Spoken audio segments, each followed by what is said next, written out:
सभी हैं।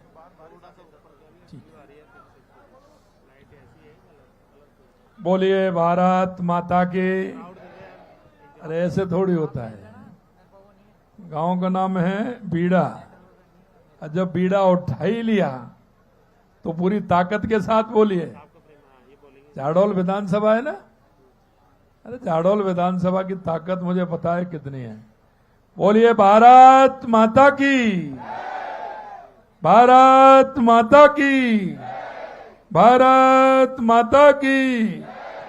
एकलिंग नाथ जी की, श्री नाथ जी की, मनसापूर्ण गणेश जी की, बटेश्वर महादेव जी की, पंचेश्वर महादेव जी की, अम्मा माता की, हनुमान जी महाराज की, आदिशक्ति माता की, हुलाब माता की, भगवान अजीत नाथ जी की, भगवान आदिनाथ की, वीर शिरोमणि महाराणा प्रताप की, आप सभी की।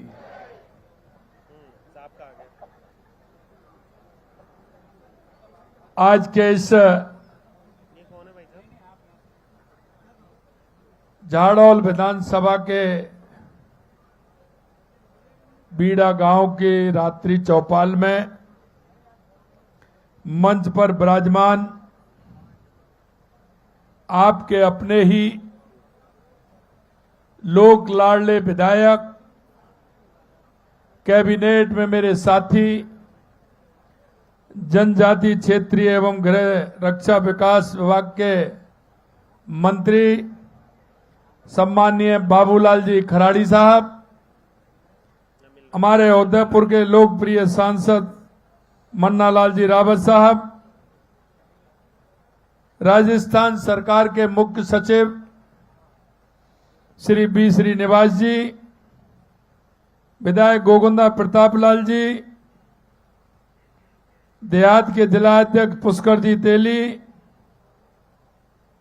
पूर्व देहात के जिला अध्यक्ष गुणवंत सिंह जी झाला साहब, जिले के प्रभारी मोतीलाल जी मीणा साहब, मंडल के अध्यक्ष शंकरलाल जी गायरी साहब, पूर्व जिला अध्यक्ष भंवर सिंह जी पवार साहब, पूर्व पंचायत समिति सदस्य श्री विश्व विजय सिंह जी झाला साहब, और इस गांव के सभी मेरे पूजा योग बुजुर्गों, नौजवान दोस्तों, मेरी माता बहनों, किसान भाइयों, युवा साथियों, मैं बहुत ही सौभाग्यशाली हूं कि झाड़ोल विधानसभा के बीड़ा गांव के आप सभी के दर्शन करने का मुझे लाभ मिला है। काफी समय से मैं झाड़ोल विधानसभा आने की मेरे मन की इच्छा थी। कई बार कार्यक्रम कैंसिल हुए, लेकिन आज मैं आपके बीच में हूं और आज मैं देख रहा हूं कि इंद्र भगवान की कृपा भी हो रही है।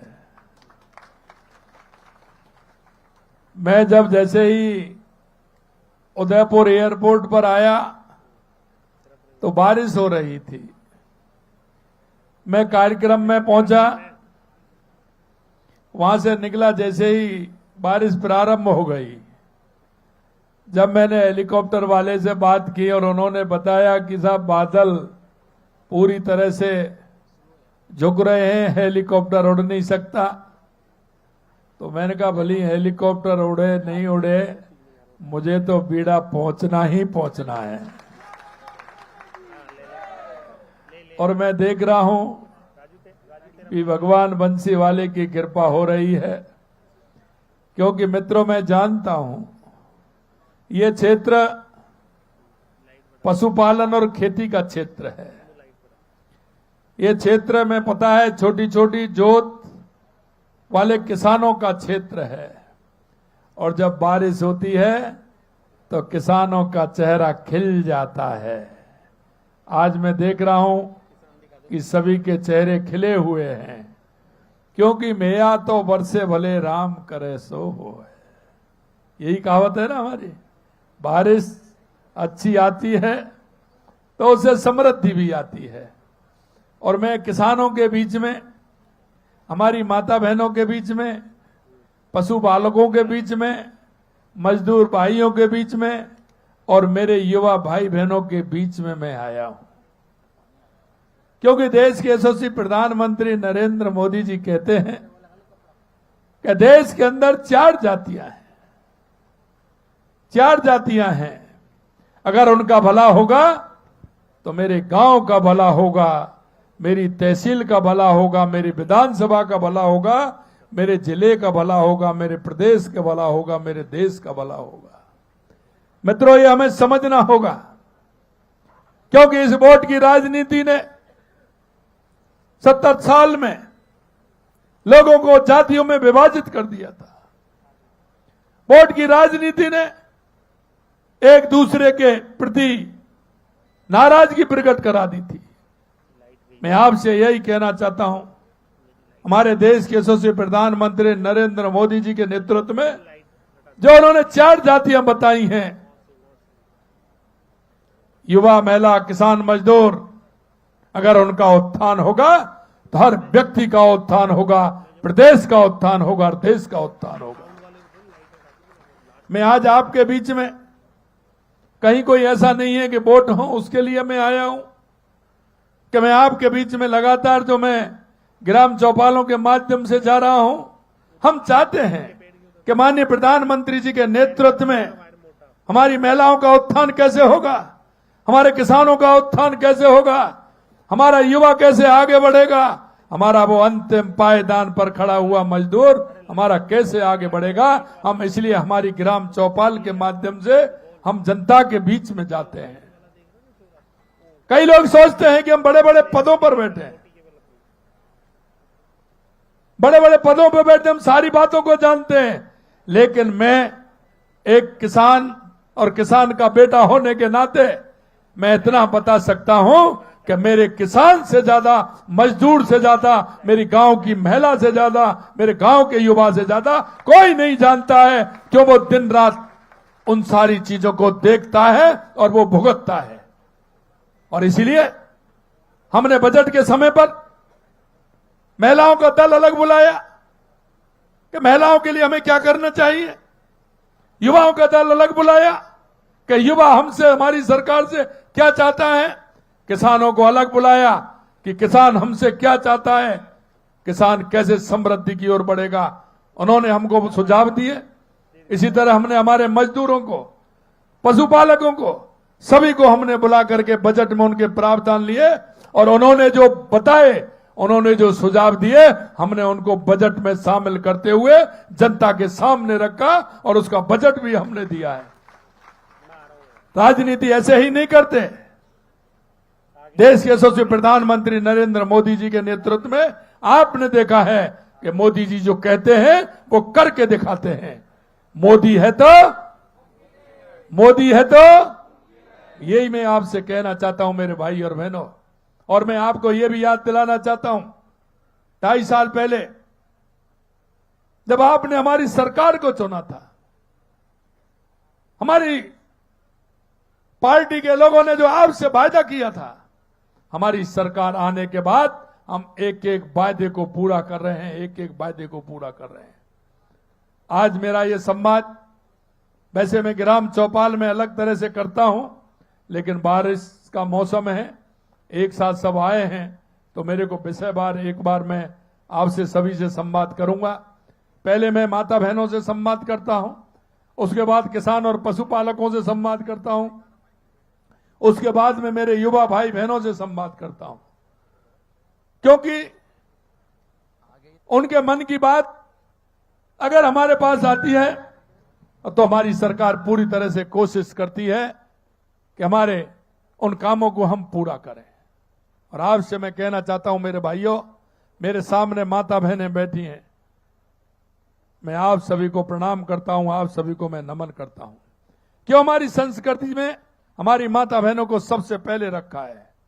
और हमारे प्रधानमंत्री जी लगातार, आप देख रहे हैं, जब से प्रधानमंत्री बने हैं, जब से ही महिला उत्थान के लिए लगातार काम कर रहे हैं।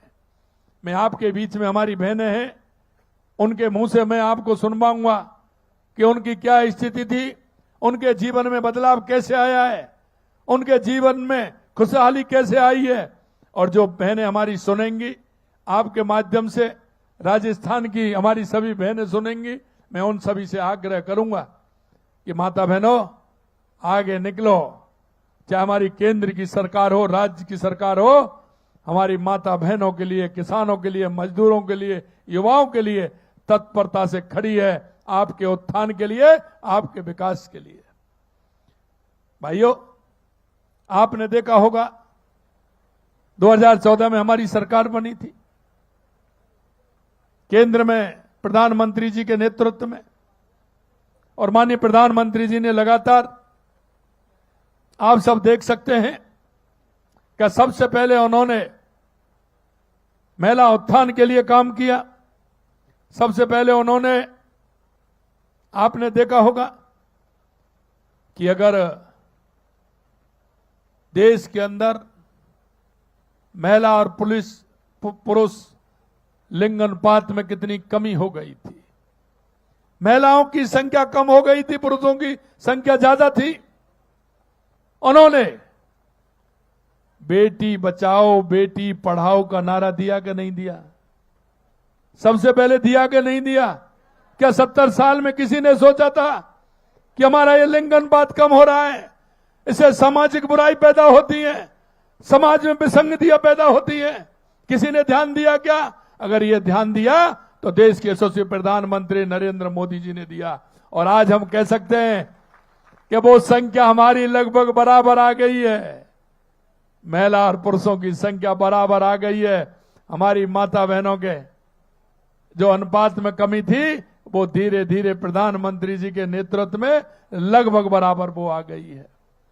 मैं आपसे कहना चाहता हूं, आप सब गांव के, मैं भी गांव से आता हूं और मैंने देखा है गांव में किस तरह का काम होता था। हमारी माता बहनें अंधेरे का इंतजार करती थी, शौच जाने के लिए अंधेरे का इंतजार करती थी, सुबह जल्दी जग करके शौच के लिए जाती थी। कितनी बड़ी पीड़ा होती थी उनको। क्या माता बहनों की इस पीड़ा को किसी ने ध्यान दिया? अगर ध्यान दिया तो देश के यशस्वी प्रधानमंत्री नरेंद्र मोदी जी ने दिया। क्या इससे पहले वो पीड़ा नहीं थी? जो सरकार थी उन सरकारों को ध्यान देना चाहिए कि नहीं देना चाहिए था? लेकिन किसी ने ध्यान नहीं दिया। घर घर शौचालय बनवा करके माता बहनों को सम्मान दिया तो देश के यशस्वी प्रधानमंत्री नरेंद्र मोदी ने दिया। आप कहोगे और भी है, ये बारिश का मौसम चल रहा है, इसमें जब माता बहनें खाना बनाती थी तो कैसी दिक्कत आती थी? आती थी कि नहीं आती थी?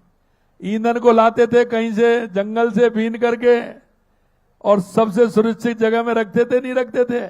कहीं गीला नहीं हो जाए, खाना कैसे बनाएंगे, खाना कैसे बनेगा? होता था कि नहीं होता था? माता बहनें मेरी बुजुर्ग बैठी है, होता था कि नहीं होता था? आप कैसी व्यवस्था करती थी? करती थी कि नहीं करती थी? ईंधन गीला हो जाता था, फिर कंडे से काम चलाती थी, चलाती थी कि नहीं चलाती थी?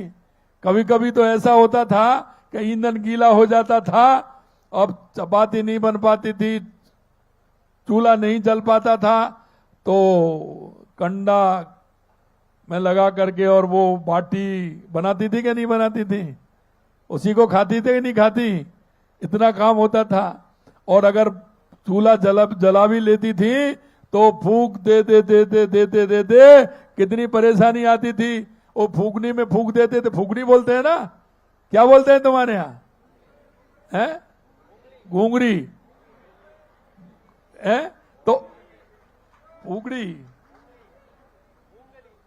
उंगली, तो उसमें फूंक देते क्या स्थिति होती थी? कितने आंख में आंसू आता था और उसमें धुआं जाता था, जाता नहीं जाता था?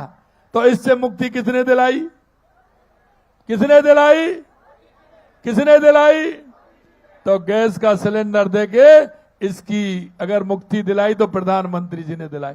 और मैं कभी कभी यह भी देखता था, क्यों, मैं तो आपका जैसा ही गांव है, माता बहनें खाना बना के दोपहर में चौका बर्तन कर देती थी, उस पर कर देती थी ना, चूल्हा पे साफ करके उसकी राख निकाल के उस पर लगा देती थी, पोछा वगैरह लगा करके, पोता लगा करके। और जब भी कोई रिश्तेदार आ जाता था तो आपको मन ही मन में क्या होती कि अभी तो पोता लगाया है, अभी चौका लगाया, अभी ये हो रहा गया, चाय और बनानी पड़ेगी। होता था कि नहीं होता था? अब आप क्या करती हैं, आता नहीं, उससे पहले तो चाय बन जाती है, तुरंत गैस चलाई और चाय बना दी। ये फायदा किसने दिया? किसने दिया? तो ये प्रधानमंत्री जी के नेतृत्व में हमारे उज्ज्वला के माध्यम से जो गैस की टंकी मिली है वो माननीय प्रधानमंत्री जी ने दी। मैं आपको वो बातें बता रहा हूं जो महिला उत्थान के लिए, महिलाओं की परेशानी देखते हुए प्रधानमंत्री जी ने काम किया। अब एक बात और बताइए मेरे को, पानी कहां से लाते थे तुम?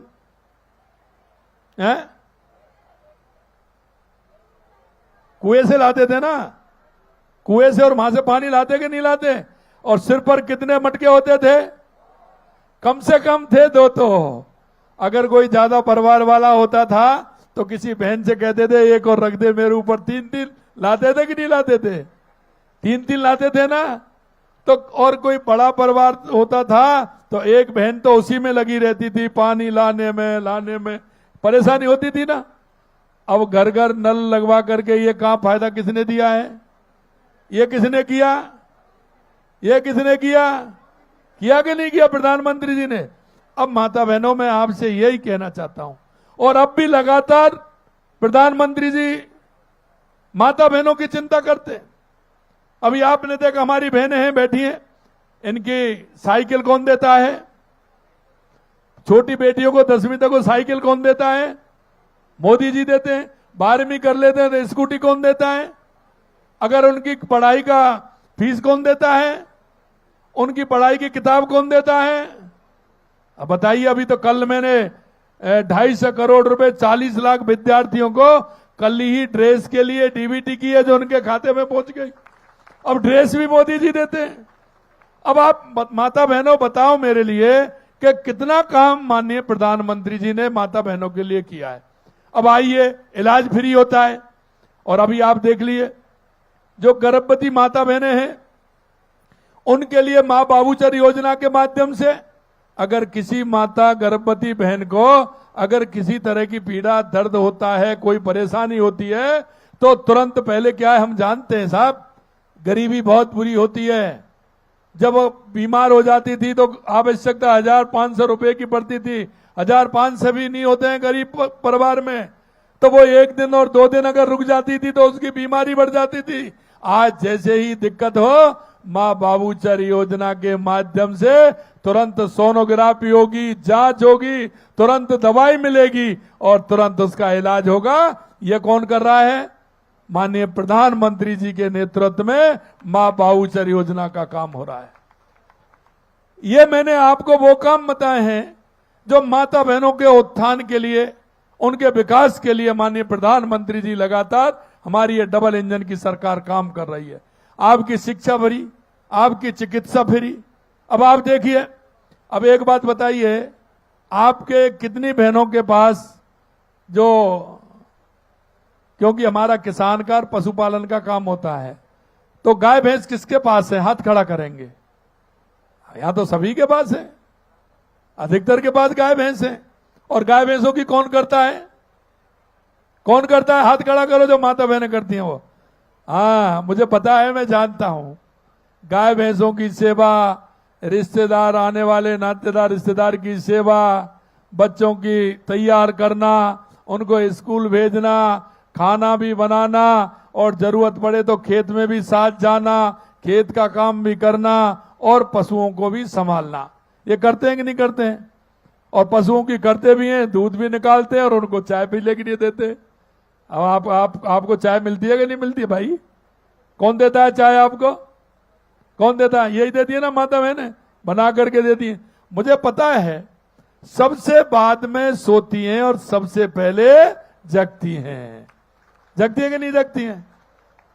सबसे पहले जगती हैं, फिर गाय भैंस को चारा डालती हैं। अब ये बताइए, डेयरी पर दूध कौन कौन देने जाते हैं कि नहीं जाते हैं? डेयरी है कि नहीं है? यहाँ दूध की डेयरी नहीं है? है तो दूध देने जाते हैं कि नहीं जाते हैं? कितने लोग जाते हैं? क्यों भाई? ये भी हमारे आर्थिक समृद्धि का काम है। आप हैं? पुरुष जाते हैं तो पुरुष हाथ करिए, कौन कौन जाते हैं? अरे पुरुष तो खूब जाते हैं। अब आपको मैं बताना चाहता हूं, ये इसलिए नहीं बता रहे हैं, ये मैं बताना चाहता हूं आपके, जब आप हाथ खड़े हो जाएंगे। ऐसा है, उसमें हमें पता है कि पुरुष करते हैं, हाथ बटाते होंगे, लेकिन सबसे ज्यादा कौन करता है? माता बहनें करती है कि नहीं करती हैं?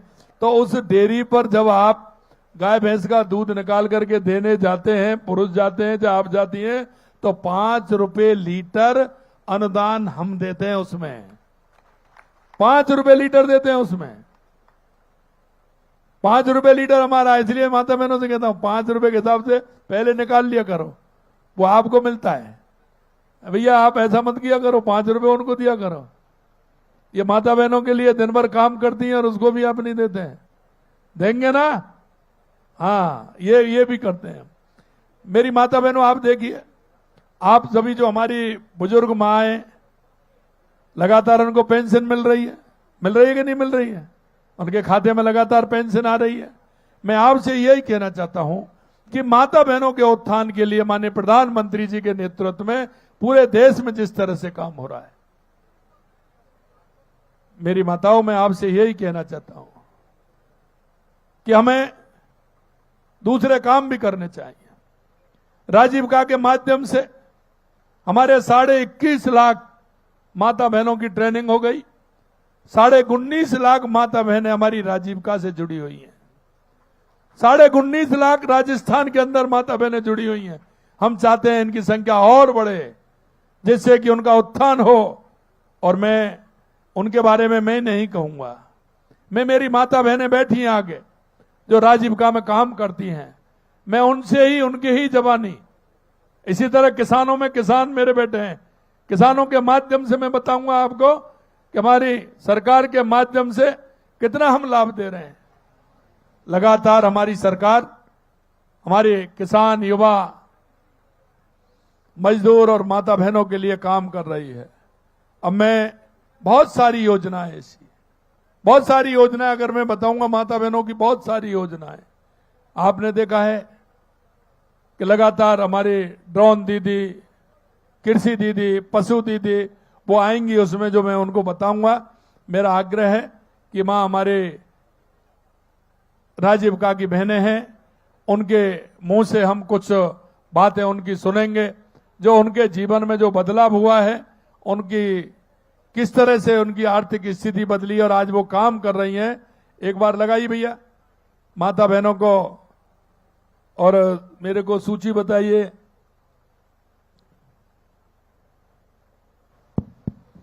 मैं सबसे पहले बहन गायत्री सुथार, गायत्री जी, हाँ नमस्ते, बताइए। मैं आपकी जुबानी पूरे राजस्थान में बात जाएगी।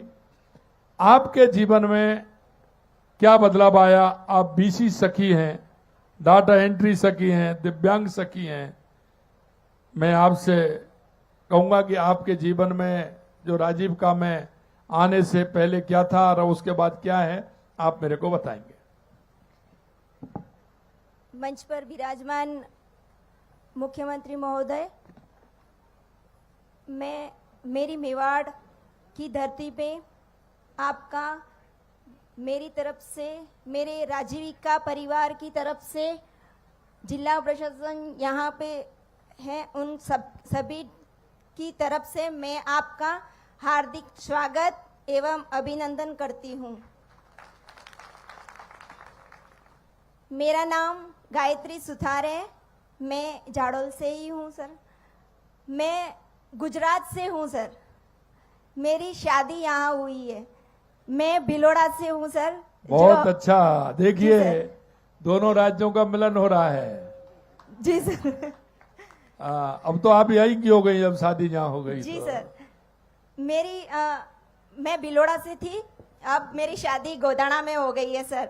जब मेरी शादी हुई तब मैं उससे पहले भी मैं समूह से काम करती थी, क्योंकि मोदी जी सरकार की वजह से हमारे गुजरात में सखी मंडल पहले से ही चल रहे थे सर।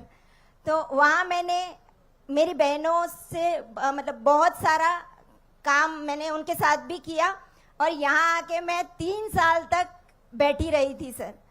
उसके बाद मैं जब समूह से जुड़ी, सीआरपी टीम आई, उन्होंने मुझे समूह से जोड़ा।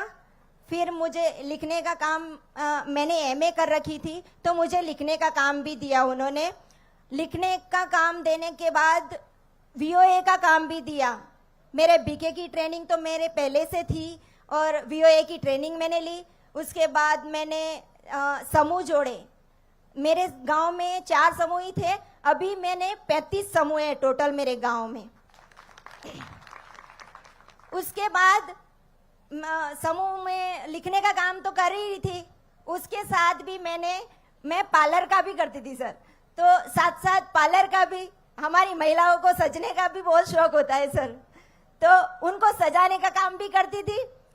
तो अब गुजरात और राजस्थान 2 जगह से मेरे कांटेक्ट होने लग गए।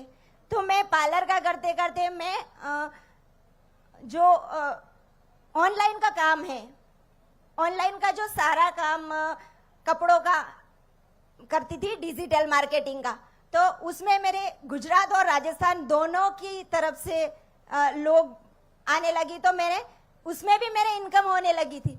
उसके बाद मैं मीटिंग में गई तो सर ने बताया कि पुनर्वसन सखी का एक आया है, उसमें आप काम करोगे क्या?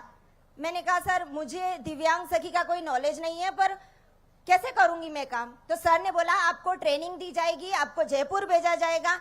मैंने कहा मैं गुजरात भी अकेली नहीं जा पाती हूँ तो ट्रेनिंग में कैसे जाऊंगी?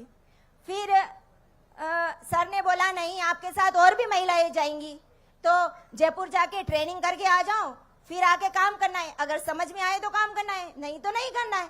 मैंने कहा ठीक है सर। फिर ट्रेनिंग में जाके आई, उसके बाद मैंने काम शुरू किया। तो गायत्री कौन है किसी को नहीं पता था सर। फिर कि कौन है ये, कि राजीविका दीदी से आती है, ये समूह में जुड़ी है, समूह में जुड़ी है। सब आसपास के गांव वाले, मतलब पूरा झाड़ोल ब्लॉक देखते थे सर। तो कौन है, तो दिव्यांग सखी है, दिव्यांग सखी है। तो दिव्यांग सखी होता क्या है? फिर बोला राजीविका ने समूह जोड़े हैं कि जो दिव्यांग लोग होते हैं उनकी सहायता के लिए काम कर रही है।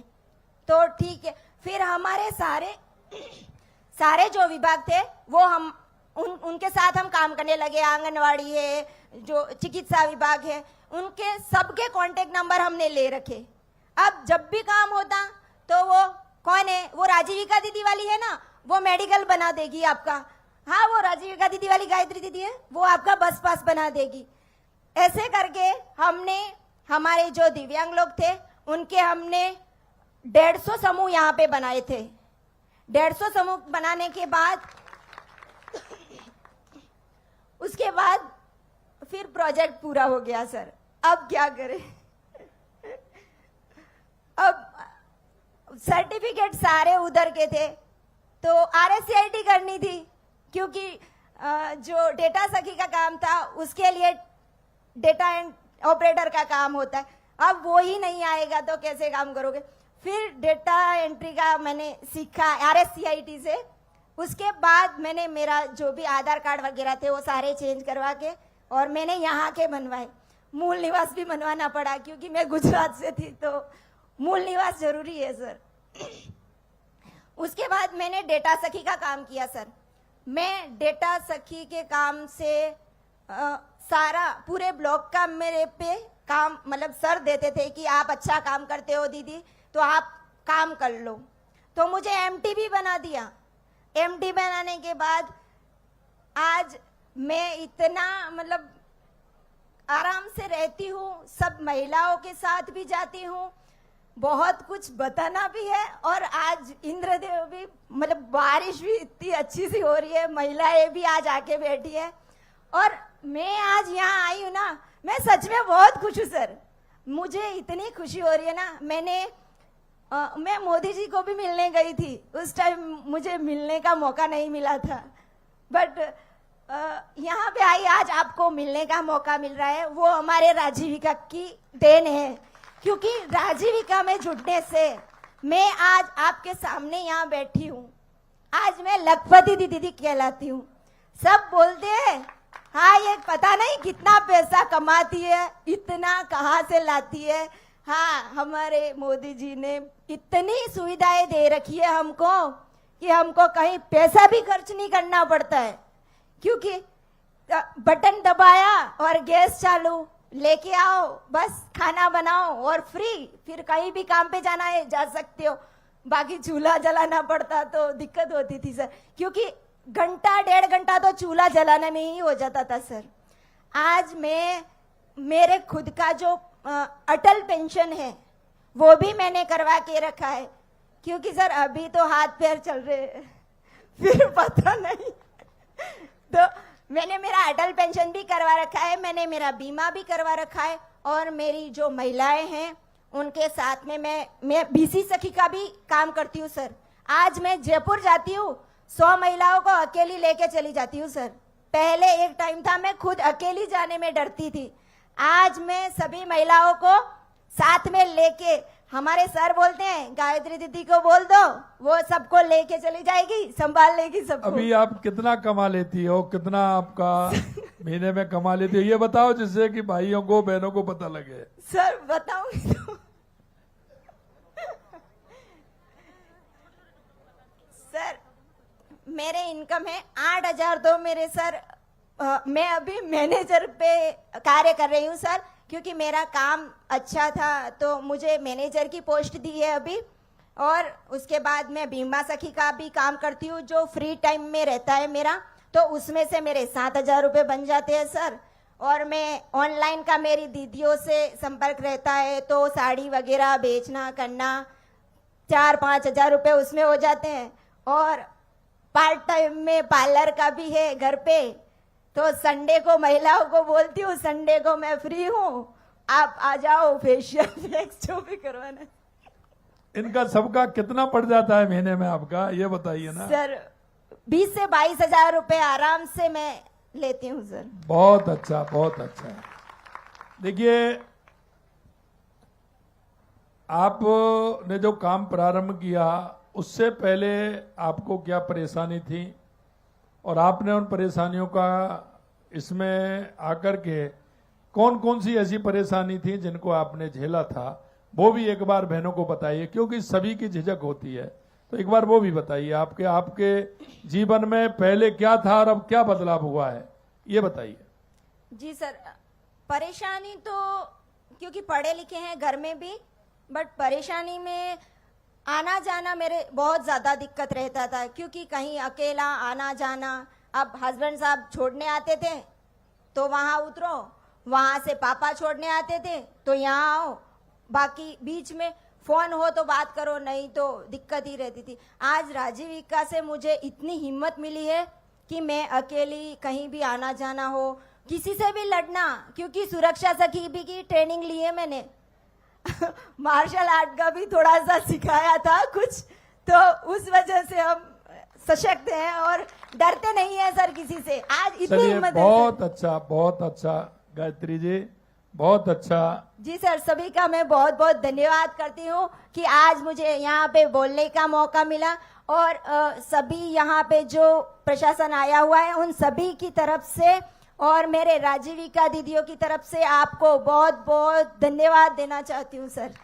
Thank you. बहुत अच्छा। आगे हमारी बहनें हैं मीरा देवी।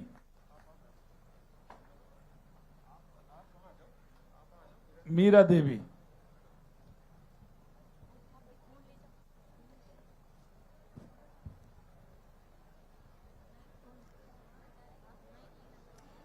आदरणीय मुख्यमंत्री और मेरे राजीविका से दीदी सभी को मैं नमस्कार करती हूँ। मेरा नाम है मीरा देवी, गांव माकड़ा देव, तहसील जाडोल, जिला उदयपुर, राज्य राजस्थान। मेरा समूह का गठन हुआ है 2014 में और उस समूह का नाम है आनंद। उसमें मैं लिखने का काम करती थी और इस समूह के गठन से पहले मेरी आर्थिक स्थिति बहुत खराब थी। मैं 8वीं पास थी उसके बाद समूह से जुड़ने के बाद मैंने समूह से लोन लेके और खर्चा करके और मैंने 10वीं और 12वीं की पढ़ाई की। बहुत अच्छा, बहुत अच्छा। क्योंकि मेरे 100-200 रुपये भी घर देने वाले नहीं थे, मेरे परिवार बिल्कुल गरीब था। पहले सबसे बड़ी मैं ही थी, इसलिए मेरा कोई सहयोग करने वाला नहीं था। तो मैंने राजीविका से जुड़ने से पहले 10वीं और 12वीं पास करके और राजीविका में 1-2 समूह बने थे, सीआरपी टीम आके उसके बाद मैंने 16 समूह और बनाए। उसका 16 समूह को मैं ही देख रेख करती हूँ, वो 16 ऐसे जी। उसके बाद मैंने पशु सखी की भर्ती थी, उसमें मैं उदयपुर ट्रेनिंग में गई थी, उसका मेरा सिलेक्शन हुआ था। सिलेक्शन के बाद मैंने 2 साल पशु सखी में काम किया था। पशु सखी में काम करने के बाद मैंने खुद ने बकरी पालन किया था, समूह से लोन लेके 40,000 देवगढ़ से मैंने बकरी खरीद के लाके 2 साल मैंने बकरी के साथ काम करके और 1 साल की इनकम मेरे 1,20,000 की इनकम हुई। बहुत बहुत धन्यवाद, बहुत अच्छा। उस पैसे से मेरे ट्यूबवेल करवाई थी, पानी की सुविधा बिल्कुल नहीं थी और पीने के लिए मैं दूसरे कुएं से निकाल के लेके आ रही थी। और मेरे परिवार में 4 सदस्य थे और पढ़ने की लाइट भी नहीं थी। मेरे पति उसके पापा नहीं थे, तो बिल्कुल गरीबी स्थिति। वो बकरी पालन करके घर भी नहीं था रहने का। फिर उसके बाद मैंने बहुत मेहनत करके बकरी पालन और उसके साथ मुर्गी पालन भी की और 1 से 7 महीने मुर्गी पालन करके एक मुर्गे की इनकम 1100-1200 में बेचकर मैंने मुर्गी पालन भी 3-4 साल तक की। अभी भी मुर्गी पालन कर रही हूँ। उसके बाद 2 साल पशु सखी में काम करके और लखपति दीदी के सुने थे। उसके बाद 80 परिवार के साथ मैंने काम किए थे। उस सदस्य के साथ काम किया, उसी महिला के साथ जैसे मैंने काम किया और छोटे छोटे रोजगार करके तो उन्हीं महिला को भी मैंने मेरे गांव में सभी महिला को दुकान के बारे में और पशु के बारे में और बकरी पालन के बारे में सभी को सिखाया। और जैसे मैं काम कर रही हूँ उसी के लेवल से मैंने दूसरी महिला को भी सुनी गई। मैं आपको धन्यवाद बोलना चाहती हूँ। बहुत अच्छा। अब कितना कमा लेती हो ये बता के जाओ, बैठो। अब कितना कमा लेती हो आप? मेरे महीने के है सर 17-18 हजार रुपये मैं खुद कमाती हूँ। वाह, घर बैठे। बहुत अच्छा। बच्चे क्या कर रहे हैं? बच्चे पढ़ाई करते हैं सर। अच्छे स्कूल में पढ़ रहे हैं? हाँ, 2 बच्चे हैं मेरे।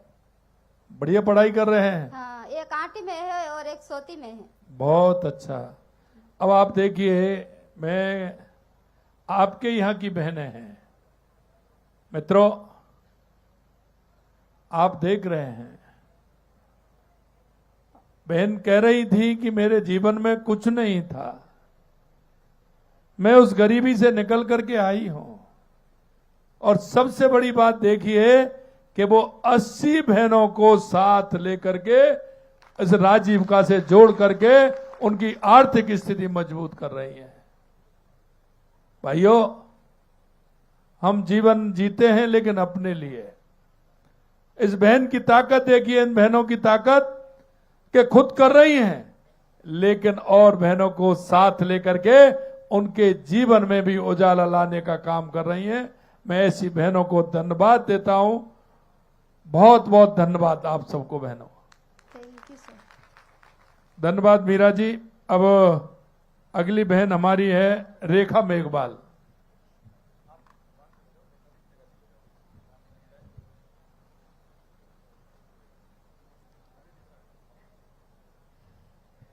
माननीय मुख्यमंत्री जी का हमारे झाड़ोल ब्लॉक में राजीविका परिवार की ओर से और हमारे जिला प्रशासन की ओर से हार्दिक स्वागत एवं अभिनंदन आपका।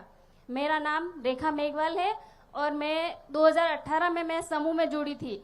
समूह में जुड़ने से पहले मेरी स्थिति थी कि मेरे मतलब पियर से ससुराल, ससुराल से पियर, इसके अलावा कोई काम नहीं था, केवल मैं एक गृहिणी थी। फिर मैं जब 2018 में मैं समूह में जुड़ी तो मुझे बीके का काम मिला।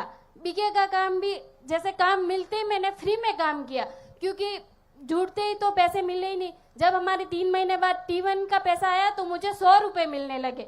100 रुपए के बाद जब हमारे T1 के पैसे आए 50,000 तो मुझे 150 रुपए मिलने लगे।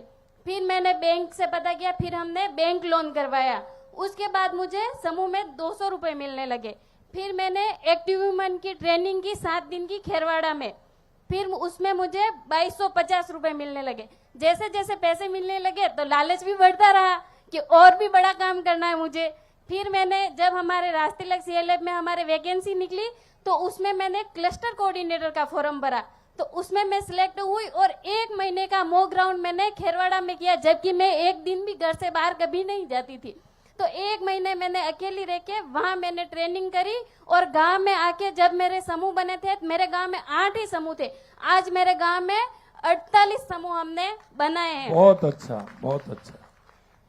और मैंने 2 साल तक मैंने क्लस्टर कोऑर्डिनेटर का काम किया और क्लस्टर कोऑर्डिनेटर के काम करते करते मैंने साथ में क्लस्टर मैनेजर का भी काम किया और अकाउंटेंट का भी काम किया और मुझे 5,000 मिलने लगे।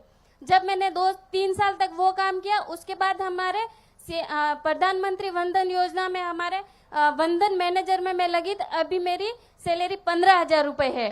और उसके साथ ही मैं सिलाई मशीन भी खरीदी समूह से लोन लेके, उससे मैंने मास्क बनाने के भी काम किए। और जब मैं फ्री रहती हूँ तो मैं साड़ियों के फॉल और सिलाई का काम भी करती हूँ और मेरे बच्चों को भी मैं अच्छी शिक्षा दिलवा रही हूँ। और मेरे परिवार की आमदनी अभी मेरे मतलब 3 लाख प्लस है। और बहुत बहुत धन्यवाद। 3 लाख, हम लखपति की बात करते हैं, वो 3 लाख साल में कमा रही हैं। बहुत अच्छा। और सर, जो आपने बजट घोषणा में जो महिलाओं को टैबलेट वितरित करने का बोला था, तो मुझे उसमें टैबलेट मिला, तो मैं समूह का काम भी उससे ऑनलाइन करती हूँ। और जो लखपति दीदी का जो काम है वो भी हम लखपति दीदी जो ऑनलाइन चढ़ाते हैं वो मैं टैबलेट में काम करती हूँ। इसलिए आपका और मोदी सरकार का बहुत बहुत धन्यवाद कि ऐसी जन कल्याणकारी योजनाओं का लाभ हमें हमारी महिलाओं को दिलवाया। और मैं ये चाहती हूँ कि हमारे जैसी और भी जो महिलाएं मेरी तरह और हमारी जो आगे बढ़ी उन महिलाओं की तरह आगे आके काम करे, इसलिए मैं आपको वापस फिर से पुनर्धन्यवाद देती हूँ। धन्यवाद। देखिए मित्रों, आप देख रहे हैं हमारी बहन रेखा मेघवाल ने किस तरह से अपनी बात रखी है कि इनके जीवन में किस तरह से बदलाव आया। बहन, एक बात और बताइए आप, जी सर। जब पहली बार घर से निकली तो घर हो या परिवार हो या आपके गांव के क्षेत्र के लोग हों, वो क्या क्या कहते थे? सर, परिवार के लोग न घर के लोग तो बोलते महिला है कहाँ जाएगी, लेकिन मैंने ठान लिया मुझे कुछ करना है, तो फिर लोगों के क्यों सुनना। जब मुझे मेरे परिवार को आगे ले जाना है तो मैं दूसरों का क्यों सुनूं। जब मैं घर से बाहर निकली, पहले मैं पियर से ससुराल, ससुराल से पियर, उसके बाद अभी मैं बेणेश्वर में जो मेला लगा था वहां भी गई और दिल्ली भी गई, जयपुर भी जाती हूँ, जैसलमेर भी मैं उदयपुर जिले से मैं अकेली जाके आई हूँ सर। बहुत अच्छा, बहुत बहुत धन्यवाद रेखा जी, बहुत बहुत धन्यवाद। अब हमारी अगली बैंक सखी बहन है भानु कुमारी जी।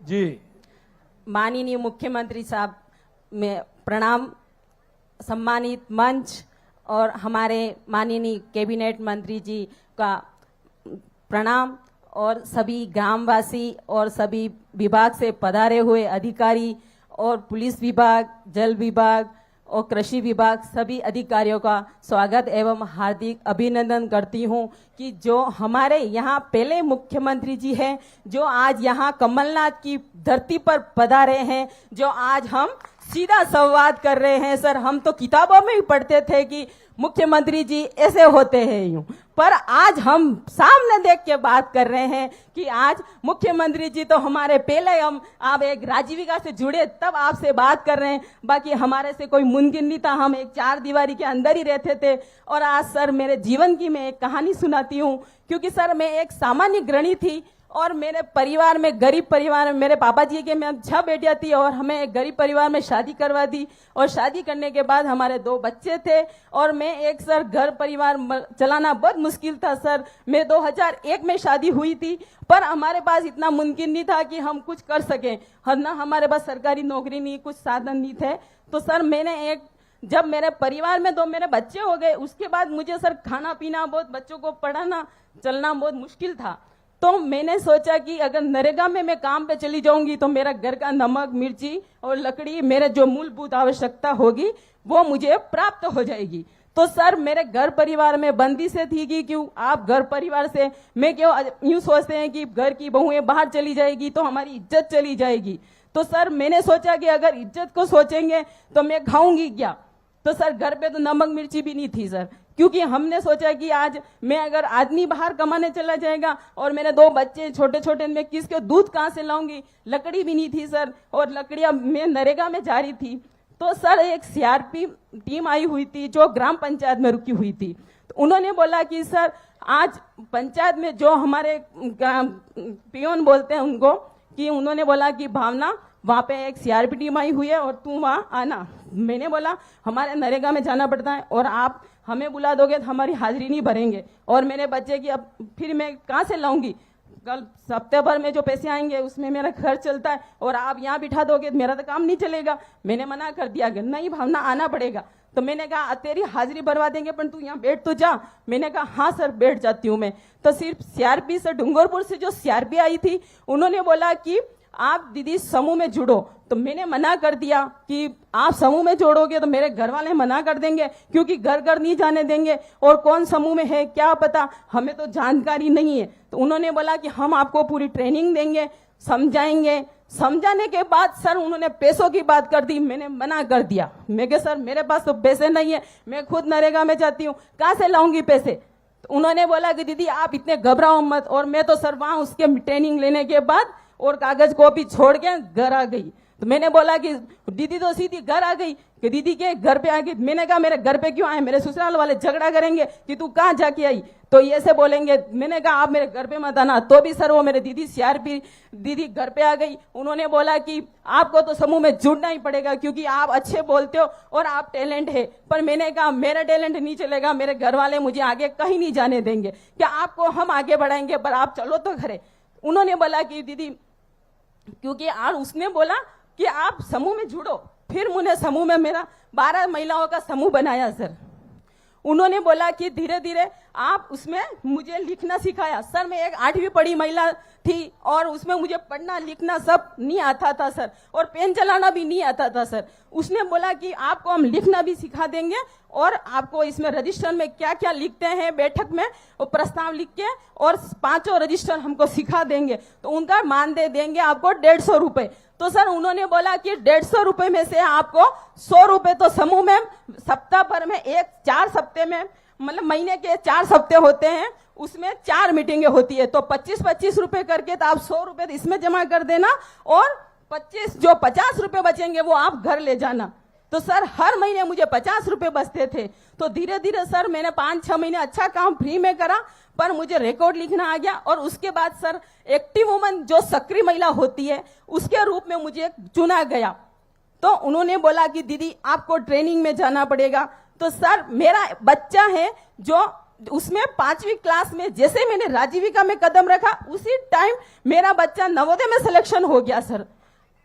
अब सर मेरे ऐसी दिक्कत आ गई कि मैं किसी अधिकारी को भी नहीं जानती, अब मैं कैसे क्या करूं। उन दीदियों ने मुझे इतना मोटिवेशन दिया कि मैं आज अधिकारी से मिलकर और बच्चे का नवोदय में सिलेक्शन, और वहां पे नवोदय में मावली में जाकर भर्ती करवा कर गाड़ी लेके छोड़ के, और फिर मैं बांसवाड़ा आनंदपुरी ब्लॉक में ट्रेनिंग देने के लिए, जो मैं जहाँ 7 दिन वहां रुकी, वहां मुझे प्रशिक्षण अच्छा दिया गया, व्यवस्था भी अच्छी थी। और उसके बाद मैंने गांव में आई और धीरे धीरे फिर मैंने सर गांव में जाके सर्वे करा।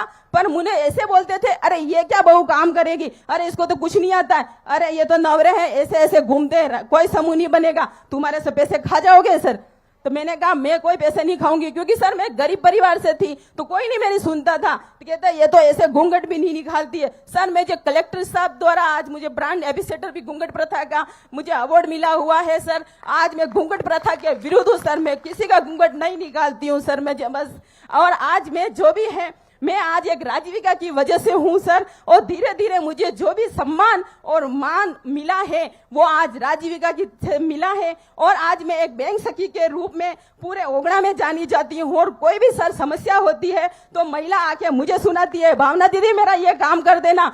सुरक्षा सखी में होता है, रात को आधी रात को किसी महिला का अगर फोन भी आता है तो पुलिस वाले से सर थाना अधिकारी से सीधे हम बात करते हैं, और आज कहते हैं सर वहां गाड़ी लेके भेजो, वो महिला को ऐसे मार पीट के दारू पी रहा है, फटाफट बुला के गाड़ी में लाके अंदर अरेस्ट करवा देती हूँ सर मैं। और किसी की सर कोई समस्या होती है मैं तुरंत समाधान करवाती हूँ सर। मेरे गाँव में एक भी कोई ऐसी महिला नहीं जो मेरे को नहीं जानती है, और मुझे कोई सब तरह से कोई परेशानी नहीं है। आज मुझे जो मेरी नया जीवन दिया है वो मेरा एक राजीविका है। और आज मेरा जो बेटा है सर राज्य लेवल पर 4 बार उड़ीसा और चेन्नई जा चुका, और आज वो खुद क्लासें लेता है सर। मैं एक गरीब परिवार से मैंने छोटा छोटा घर पैसा कर कर और आज मेरे बेटे को पढ़ाया है। और आज मेरी बेटी भी योगा में, मेरी बेटी भी बीए कर रही है सर, और मेरा परिवार बहुत खुशहाल है। और मैं आज राजीविका का बहुत बहुत धन्यवाद करती हूँ सर। मैं जीवन में मैंने नहीं सोचा था कि मैं आपके सामने बात कर सकती हूँ सर, मेरे जीवन में कभी नहीं सोचा था मैंने,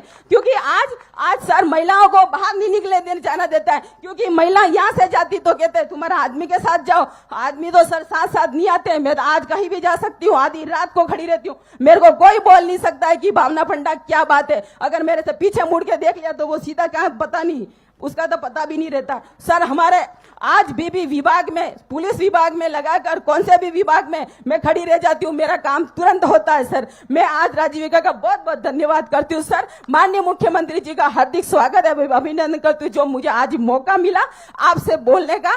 सर मैं आपसे बहुत खुश हूँ सर कि आज आप पहले ऐसे प्रधानमंत्री हो जो आपसे हमें सीधी बात कर रहे हो। बाकी हमारी जिंदगी कहानी कोई नहीं सुनता। और आज मैंने सर बीमे भी करवा चुकी हूँ, क्योंकि एक मैंने 2000 बीमे, प्रधानमंत्री सुरक्षा बीमा, प्रधानमंत्री जीवन ज्योति बीमा और अटल पेंशन बीमा, सारी योजनाओं का सबको मैंने लाभ दिलाया और मेरे परिवार को दिलाया, और मैं खुद भी ले रही हूँ। और मैं किसी भी प्रकार की, मेरे को जीवन में कोई समस्या नहीं है। और मोदी जी ने आज ये सरकार को, मुझे महिलाओं को कम से कम निडर होने के लिए आज आगे तत्पर्य करा। महिला सशक्त है सर, कोई दिक्कत नहीं है। आज किसी महिलाओं को कोई डर नहीं। आधी रात को अगर महिलाओं को आदमी छेड़ नहीं सकता और बोल भी नहीं सकता, और बोल दिया मेरे पास फोन आ गया तो सीधा वो जिंदगी में वापिस नहीं आता है। बहुत अच्छा बहन भानु कुमारी जी, बहुत अच्छा। अब आप देखिए कि राजीविका के माध्यम से मेरी बहन ने किस तरह से बात रखी है। और मैं ये बात कह सकता हूं कि माननीय प्रधानमंत्री जी के नेतृत्व में जो महिला सशक्तिकरण का काम हो रहा है, ये बहन मेरे साथ नहीं आई है। ये बहन वहां से कहीं बाहर से नहीं आई है, गुजरात से नहीं आई है या कहीं दूसरे प्रदेश से नहीं आई है। ये आपके गांव की बेटी है, आपके गांव की बहू है। मेरे भाइयों और माता बहनों, हमारे प्रधानमंत्री जी चाहते हैं कि हर हमारी माता बहनें आर्थिक रूप से सशक्त हो। क्योंकि आप ये भी देख रहे हैं, दोनों तीनों बहनों ने मेरी ने कहा है कि हम हमारे बच्चों को पढ़ा रहे हैं, हमारे बच्चे अच्छी शिक्षा ले रहे हैं। ए भाइयों, ये आज नहीं, ये सनातन संस्कृति में हमारी में माता बहनों का स्थान दिया है। हमेशा से हमारी माता बहनों का स्थान उच्च पद पर रहा है। और आपसे भी मैं कहना चाहता हूं, गलतफहमी मत रहना। जब आपको धन की जरूरत होती है सर बैंक चले तो किसको याद करते हैं? बैंक राजीविका के समूह को नहीं, लखपति दीदी, लक्ष्मी जी को। लक्ष्मी जी को जब धन की आवश्यकता होती है तो कोई किसकी याद करते हैं? लक्ष्मी जी को। किसको याद करते हैं? लक्ष्मी जी को। लक्ष्मी माता को याद करते हैं कि नहीं करते हैं? और जब बुद्धि और विवेक की जरूरत होती है तो किसको याद करते हैं? सरस्वती को। सरस्वती माता को करते हैं कि नहीं करते हैं? और जब शक्ति की जरूरत होती है तो नारी को। तो दुर्गा माँ को याद करते हैं कि नहीं करते हैं? यस। तो वही प्रधानमंत्री नरेंद्र मोदी जी कर रहे हैं, आपको ध्यान दिला रहे हैं कि हमारी माता बहनों को आगे करिए। हमेशा हमारी संस्कृति में माता बहनों को आगे रखा है। राम से आगे पहले किसका नाम आता है? सीता माता का। सीताराम, राधे श्याम, लक्ष्मी नारायण, पहले माओ का नाम आता है कि नहीं आता है? इसलिए हमारी माता बहनों का सशक्तिकरण करना बहुत आवश्यक है। और ये यही नहीं, राजस्थान के अंदर, पूरे देश के अंदर प्रधानमंत्री जी के नेतृत्व में हमारी माता बहनों का उत्थान हो रहा है। हमारी माता बहनें लगातार आगे बढ़ रही हैं, गरीबी से मुक्त हो रही हैं। और इसलिए अब तो लखपति दीदी नहीं, मिलियनर दीदी बनने वाली है, आगे बढ़ रही हैं, जा रही हैं। और माननीय प्रधानमंत्री जी यही नहीं रुके, उन्होंने कहा कि माता बहनों की सहभागिता हमारे राजनीति क्षेत्र में जनप्रतिनिधि के रूप में होनी चाहिए कि नहीं होनी चाहिए? होनी चाहिए।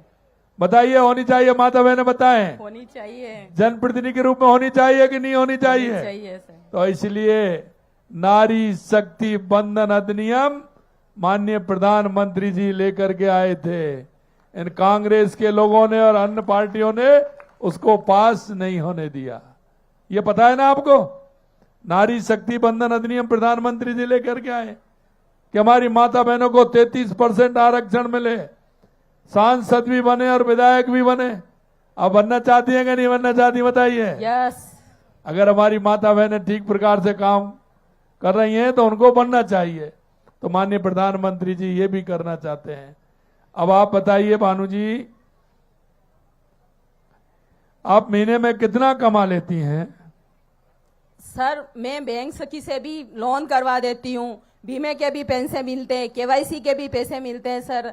और मैं एक सिलाई भी करती हूँ। मेरे खेत पे सर काम है, जो खेतों में मैंने ट्यूबवेल करवाई सर, समूह से लोन लेके, उसमें से मेरे उपज, खेतों से उपज मिल जाती है सर, वहां से मुझे अनाज मिल जाता है। और मेरे छोटी छोटी सर कमाई है, बड़ी कमाई नहीं है सर। यूं करके मेरे को 10-15 हजार रुपए मुझे मिल जाते हैं और मैं आर्थिक समान। और सर मुझे सबसे मुझे खुशी है कि जो प्रधानमंत्री जी आवास है ना, उसका मुझे भी फायदा मिला है। क्योंकि मेरा केलूपोस मकान है सर, चौमासा आता है, ये बारिश देख के मुझे डर लगता है कि अब मैं कहाँ सोऊंगी, इधर माचा ले और आज मेरा 2 मंजिल मकान बनाया है सर। मुझे बहुत खुशी की बात है क्योंकि सारी किस्तें आ चुकी है सर। मैं माननीय मुख्यमंत्री जी का बहुत आभार व्यक्त करती हूँ सर। आज मैं एक पक्की छत के नीचे हूँ और मैं एक बस पक्की रसोई, जैसे कि चूल्हा जलाते सांसें फूक जाती और आंखों में धुआं, और मेहमान आ जाते चले ऐसे लगते कि कौन आ गया, अब चाय नहीं बनाएंगे इनको। पर आज सर और अभी आप ये बताइए कि आपको लोग किस नाम से जानते हैं? भावना पंडा के नाम से सर, बैंक सखी के नाम से पूरे ओगड़ा में जानते हैं मुझे सर। वाह, बहुत अच्छा, बहुत बहुत धन्यवाद, बहुत बहुत धन्यवाद। अब हमारी एक बहन हो रहे हैं, निर्मला देवी जी।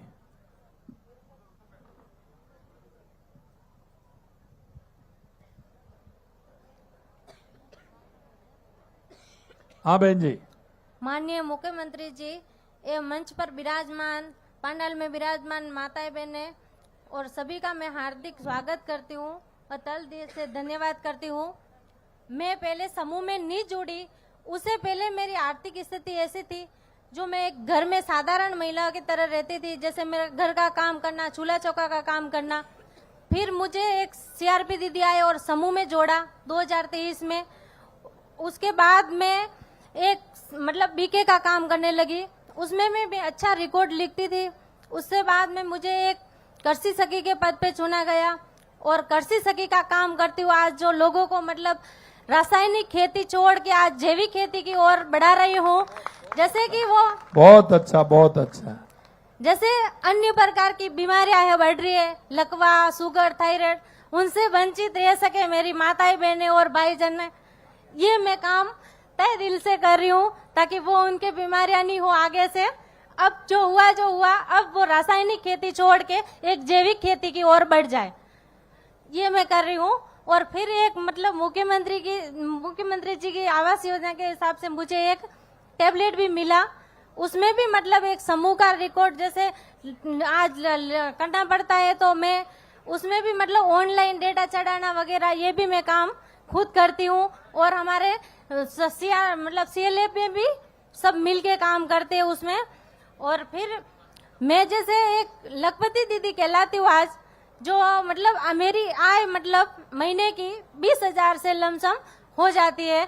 और जैसे मैं एक पशुपालन भी करती हूँ, बकरी पालन भी करती हूँ, और मुर्गी पालन करती थी तो मुझे लोग हंसते थे, ऐसे कहते थे ये ऐसी लड़की हो कि एक मुर्गी पालन करेगी तो ये कैसे कर पाएगी, यूं हंसते से आसपास के लोग। पर मैंने लोगों की तरफ नहीं सोचा, मैंने मेरे आय की तरफ सोचा कि मेरे को पैसे कमाने। तो एक मुर्गा मतलब जैसे 1500 रुपए में मतलब 1100 रुपए में ऐसे बेच के मैंने 50,000 रुपए कमाए। बहुत अच्छा, बहुत अच्छा।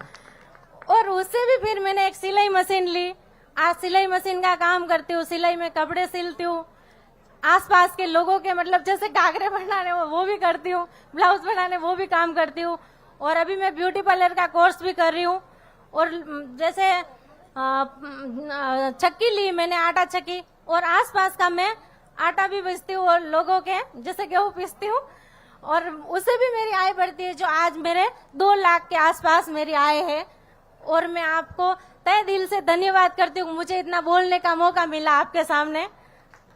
अब आप हमारी इन बहनों को, राजस्थान की बहनों को क्या कहना चाहेंगे? पूरे राजस्थान की बहनों को क्या कहना चाहेंगे आप, ये बताइए। जैसे मैं आगे बढ़ी हूँ 4 दीवारों से, वैसे की वैसे हमारी सारी माताएं बहनें आगे बढ़े और हमारे 30 समूह बनने, और आज जैसे हम और मेहनत करें, वंचित रह गई महिला वो भी हम जोड़ेंगे और वो भी हमारी तरह आगे बढ़े। बहुत बहुत धन्यवाद, बहुत बहुत धन्यवाद।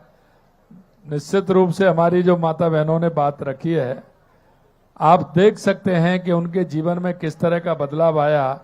मैं बाकी माता बहनों से भी कहना चाहूंगा कि अपने जीवन में बदलाव लाने के लिए, आर्थिक सशक्तिकरण के लिए आप सभी बहनें इसी तरह से काम करेंगी तो माननीय हमारे यशस्वी प्रधानमंत्री जी का जो सपना है, लखपति दीदी का, हमारी माता बहनों के उत्थान का, आर्थिक सशक्तिकरण का, निश्चित रूप से वो सपना पूरा होगा और हमारा देश और हमारा प्रदेश विकसित भारत 2047 में दुनिया में सबसे पहला देश होगा, जो माता बहनों के प्रयास से, कि जिस तरह से हमारी माता बहनें प्रयास कर रही हैं।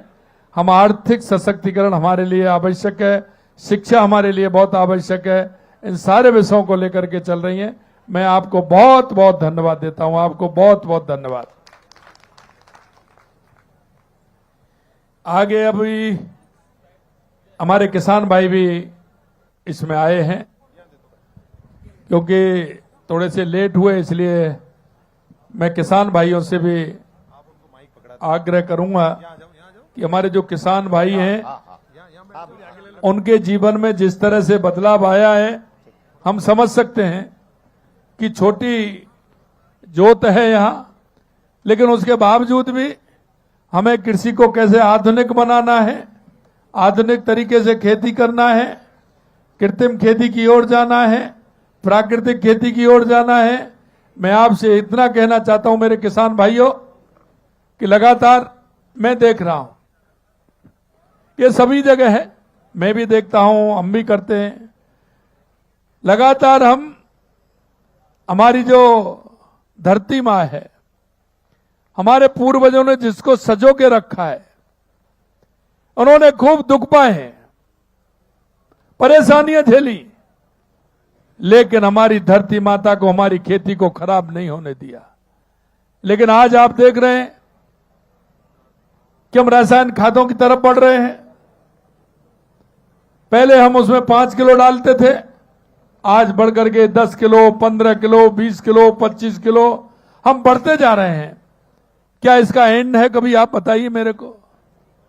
मेरे भाई और बहनों, आने वाली पीढ़ी को हमें हमारी ये खेती सुरक्षित दे के जानी है। हमारी इस धरती मां को सुरक्षित देके जाना है, जिससे आने वाली पीढ़ी को भी इससे काम चलाना है। नहीं तो ये खेती खराब हो जाएगी। आप देख रहे हैं लगातार रासायनिकों से कितनी खेती खराब हो रही है, नई नई बीमारियां पैदा हो रही हैं। हमारे माननीय प्रधानमंत्री जी कहते हैं कि आज खेती प्राकृतिक खेती हो, कृत्रिम खेती हो, उसके माध्यम से हम खेती को आगे बढ़ाएं। और ये हम कह सकते हैं कि एक बार ही खेती खराब होती है, एक साल आप नहीं डालेंगे तो उस दिन उसमें पैदा कम होगी, लेकिन धीरे धीरे आपकी जो उस रासायनिक खाद से पैदा होती है वो उससे पैदा होने लग जाएगी। आज मैं किसान भाइयों के बीच में बैठा हूं, मैं किसान भाई हैं हमारे, मैं उनके ही जुबानी, क्योंकि हमारी केंद्र सरकार और राज्य सरकार की किसानों के लिए लगातार योजनाएं चल रही हैं। आपने देखा माननीय प्रधानमंत्री हमारी इन 4 जातियों के बारे में मैंने बताया, इसी तरह किसानों के बारे में सबसे पहले अगर इस देश में किसान सम्मान निधि देने का काम किया तो हमारे देश के यशस्वी प्रधानमंत्री नरेंद्र मोदी जी ने किया। और उसी आधार पर 6,000 माननीय हमारे प्रधानमंत्री जी थे और 6,000 हमने वायदा किया है। हमने उसमें 3,000 आपको देना प्रारंभ कर दिया है। अगली बार आपको और देंगे और हम भी आपको ये विश्वास दिलाते हैं, हम भी उसको 6,000 रुपए करके किसान को 12,000 रुपए किसान सम्मान निधि देने का काम करेंगे। अगर मैं किसानों की बात करूं तो लगातार हमारी सरकार ने किसानों के लिए काम किया है। उसमें आप देख सकते हैं कि हमारी सरकार ने लगातार किसानों को जो काम किए हैं, आपको ध्यान होगा कि हम ग्रामीण क्षेत्र में किसानों के उत्पादन के लिए काम कर रहे हैं।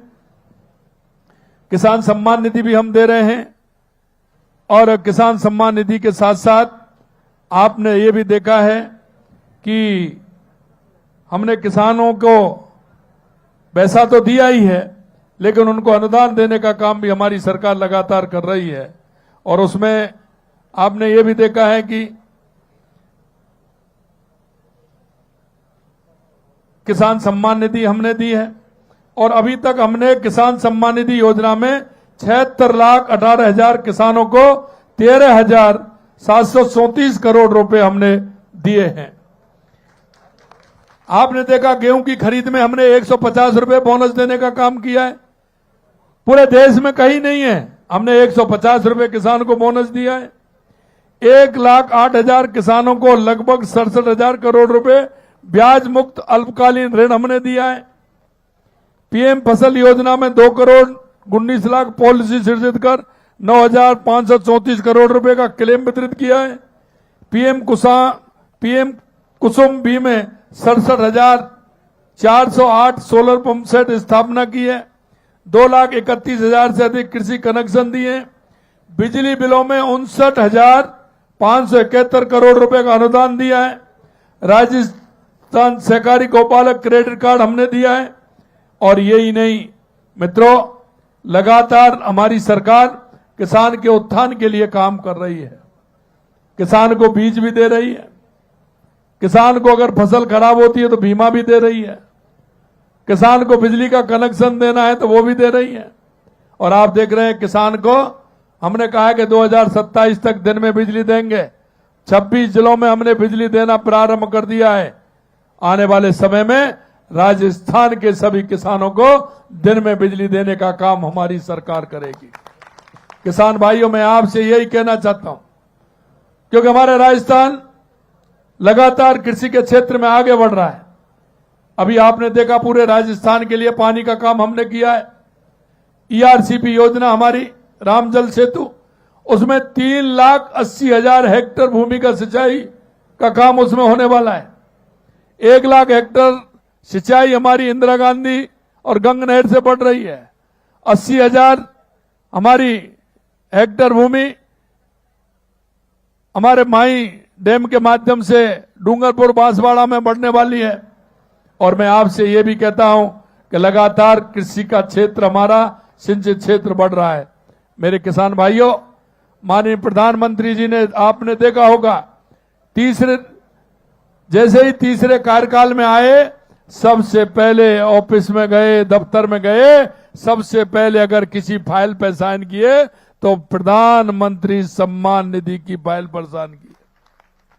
उनके मन में किसान के प्रति कितना लगाव है। और मैं आपसे कहूंगा मेरे भाइयों कि आपको आधुनिक तरीके से खेती करनी होगी। मेरे कुछ किसान भाई हैं जिन्होंने आधुनिक तरीके से खेती की है। मैं उन किसान भाइयों से कहूंगा कि वो अपना जो वो कर रहे हैं वो बताएंगे कि आपके क्षेत्र में भी किसान किस तरह से काम कर रहे हैं। मैं किसान, हमारे भाई हैं गोपीलाल कनीराम, गोपीलाल जी हैं, आइए गोपीलाल जी, आपने क्या किया है वो बताइए। हेलो, आपको सरकार की योजना को क्या लाभ मिला है वो भी बताइए। माननीय मंच पर विराजमान मुख्यमंत्री महोदय, आज आप हमारे गांव बीड़ा में पधारने पर मैं और समस्त मेरा गांव आपका तहे दिल से हार्दिक स्वागत एवं अभिनंदन करता है। मैं एक किसान परिवार से हूं। हम पहले बैलों से खेती करते थे, अभी समय के अभाव को और देखते हुए अभी हम ट्रैक्टर से खेती करते हैं। मैंने एक कल्टीवेटर लिया है जिसको देसी भाषा में हल बोलते हैं।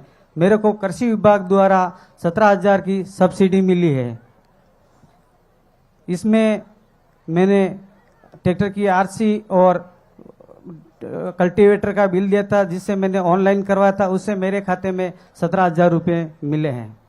मैं सभी किसान भाइयों से एवं पशुपालन विभाग भाइयों से निवेदन करूंगा कि माननीय प्रधानमंत्री महोदय एवं माननीय मुख्यमंत्री महोदय की जो योजना चल रही है उसका सभी भाई बहन जरूर लाभ लेवें, क्योंकि पशुपालन में भी पशुओं का बीमा होता है एवं कृषि विभाग में भी कृषि किसान का बीमा होता है। कोई किसान खेती में काम करते हुए करंट लग जाता है तो उसका भी बीमा है। इसलिए सभी में किसान भाइयों एवं पशुपालन विभाग से निवेदन करूंगा कि सरकार की योजना का जरूर लाभ लें। मैं इसी गांव का हूं। माननीय मुख्यमंत्री महोदय से आग्रह करूंगा कि हमारे गांव में थोड़ी पानी की समस्या है, इसलिए एक कुआं अगर हो जाए तो आपका पूरा गांव आभारी रहेगा। तहे दिल से मैं आपका हार्दिक स्वागत एवं पुनः अभिवादन करता हूं। चलिए, बहुत अच्छा, आपने कृषि यंत्र का लाभ सरकार से लिया है, आपको बहुत बहुत धन्यवाद। निश्चित रूप से उससे आपके जीवन में बदलाव आएगा। आप आगे इसी तरह से सरकार की योजनाओं का लाभ लेंगे, मुझे विश्वास है। बहुत बहुत धन्यवाद। हमारे गांव में थोड़ी पानी की समस्या है, एक कुएं करेंगे अगर हो जाए तो आपसे।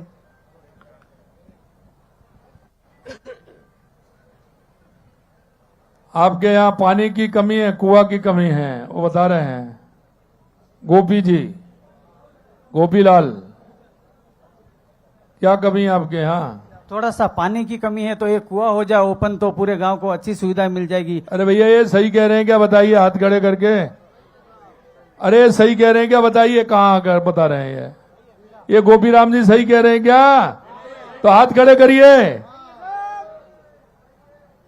करना है? चलिए, हो गया। धन्यवाद सर। समस्त ग्रामवासी बीड़ा और मेरी तरफ से पुनः माननीय मुख्यमंत्री महोदय एवं प्रधानमंत्री का धन्यवाद। चलिए, अगले मेरे किसान हैं रतन सिंह जी। रतन सिंह जी,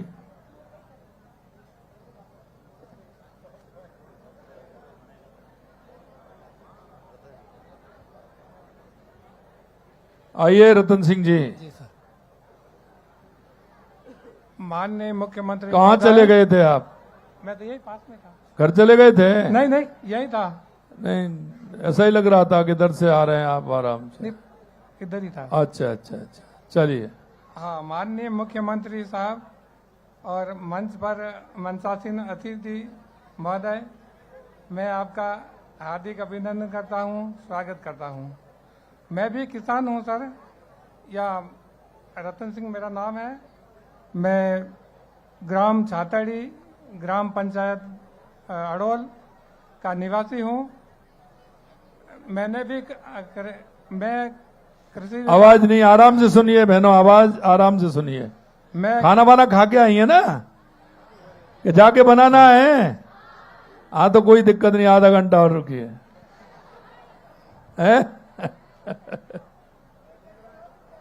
मैं 3-4 साल से कृषि विभाग से जुड़ा हुआ हूं सर। कृषि विभाग की योजनाओं का लाभ लिया है। एक अपने मल्टी क्रॉप थ्रेशर लिया है और ये पाइपलाइन ली, जो पाइपलाइन अपने मगरी पे पानी चढ़ाने के लिए काम आती है, उससे खेती में फ़ायदा हो रहा है। और ये तारबंदी का भी लाभ लिया है और उसमें क्या है कि थोड़ा किसान को खर्चा कम करना पड़ता है, उससे किसानों को फायदा होता है। तारबंदी का लगाते थे तो उसका कितना फायदा मिला है आपको जो इन योजनाओं का लाभ लिया है? सर। मुझे मल्टी क्रॉप थ्रेशर में तो मेरा ट्रैक्टर तो बड़ा था वो, मगर आरसी में कुछ गड़बड़ी हुई तो 40,000 ही मिला। अच्छा जी, पाइपलाइन में वो 300 मीटर देते हैं, उसमें 15,000 का फायदा हुआ सर। बहुत अच्छा। और वो तारबंदी में मुझे 40,000 का सर। वाह, जी। तो तुमने तो ऐसे तो बहुत फायदा ले लिया कई कई योजनाओं में तो। जी जी। तो अब राजस्थान के किसान से क्या कहोगे, आपके किसानों से क्या कहना चाहोगे? मैं ये कहना चाहता हूँ कि ई मित्र पे इन योजनाओं का आवेदन करें। ऑनलाइन आवेदन करना पड़ता है, उसके बाद उसका जो स्वीकृति मिल जाती है, उसके बाद उसमें वो कोटेशन वगैरह लगा के फिर उसका करते हैं और ये कृषि पर्यवेक्षक उनका सब कर देते हैं। तो उससे यही करना पड़ता है और ये करने से किसान भाइयों को फायदा होता है। तो आपकी पैदावार बढ़ी है ये सब करने से? हाँ जी, वो रखवाली करने का भी काम कम हुआ है और पैदावार भी बढ़ी है जी। अच्छा, कितनी पैदा हो जाती है? कितनी जमीन है आपके पास? जमीन तो सर 6 बीघा है। हैं? 6 बीघा। अच्छा, जी। कितना कमा लेते हैं उसमें 6 बीघा में, छोटी जमीन में? छोटी जमीन में सर बहुत ज्यादा तो क्या कमाते हैं, 50-60 हजार कुल मिला के कमा लेते हैं। हाँ, कोई लेकिन आप सब्जी की तरफ या फलों की तरफ क्यों नहीं जाते हो? ये क्षेत्र ऐसा है, इसमें फल भी अच्छे होते हैं। सर मैंने मगरी में थोड़ा ये सागवान के पौधे भी लगाए हैं, आंवले के पौधे भी लगाए हैं, नींबू के भी लगाए हैं। वो उसमें पाइपलाइन उसमें लगाई है सर। बहुत उसमें, अच्छा, जी, बहुत अच्छा जी, रतन सिंह जी। बहुत फायदा हो रहा है। चलिए, बहुत अच्छा फायदा हो रहा है आपके लिए, बहुत बहुत शुभकामनाएं। केंद्र सरकार और ये राज्य सरकार और ये कृषि विभाग का बहुत बहुत आभार। और इसका थोड़ा इनका प्रसार हो तो और किसान आप ही करोगे ना? आप ही करोगे, आप ही बताओगे सभी लोगों को? प्रचार आप बताइए जी। इसीलिए तो कह रहा हूं मैं, क्या कहोगे आप किसानों से? और श्री अन्न वगैरह ये भी करना चाहिए किसानों को। चलिए साहब, जी। अगले किसान हैं हमारे जिन्होंने प्राकृतिक जैविक खेती बीआरसी सेंटर लगाया है, प्रेमचंद जी खीमदास।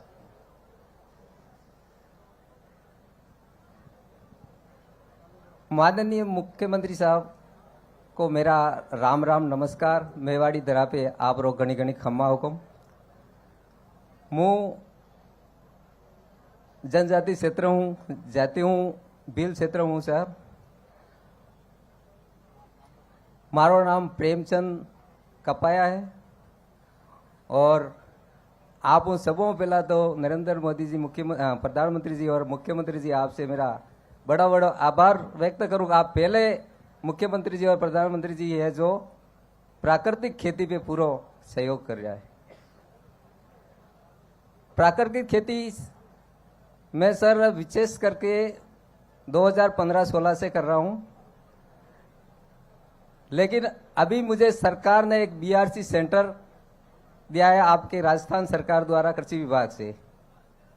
इस बीआरसी सेंटर में मैं पूरे उदयपुर जिले की कृषि सखियां जिनको मैंने प्रैक्टिकल ट्रेनिंग दी है सर, हाथ से दवाएं कैसे बनाते हैं, और अभी यहाँ मौजूद भी होगी माताओं बहनों में अपने बीआरसी सेंटर पे। और जितनी भी दवाएं बनाता हूं सर, वो किसी भी किसान से मैं पैसा नहीं लेता हूं, निःशुल्क दवाई देता हूं। बहुत अच्छा, बहुत अच्छा। अभी मेरे साथ 2000 लमसम प्लस किसान जैविक खेती कर रहे हैं सर। उनका दवाई देके कैसे छिड़काव करना है और किस समय करना है, ये सारे उनको बताता हूं। पंप को साफ सुथरा रखवाता हूं। कृषि विभाग से किसानों को जितने भी पंप दिलवाए हैं सब उनको जैविक खेती के लिए उपयोग में करवा रहा हूं। इसके अलावा मैं जो पेस्टिसाइड्स जो दवाई डालते हैं तो हम इसमें बहुत सारी जैविक दवाएं भी बनवाते हैं। नीमास्त्र, 10 पर्णियर, जीवा अमृत, बीजा अमृत, ये सारे उस खेतों में मैं प्रयोग करवाता हूँ सर, और खुद भी करता हूँ। मेरे पास बहुत ही कम जमीन है सर, लेकिन फिर भी मैं सालाना, एक टाइम था मैंने 2095 में शादी की थी जब मेरी 12,000 सालाना इनकम थी।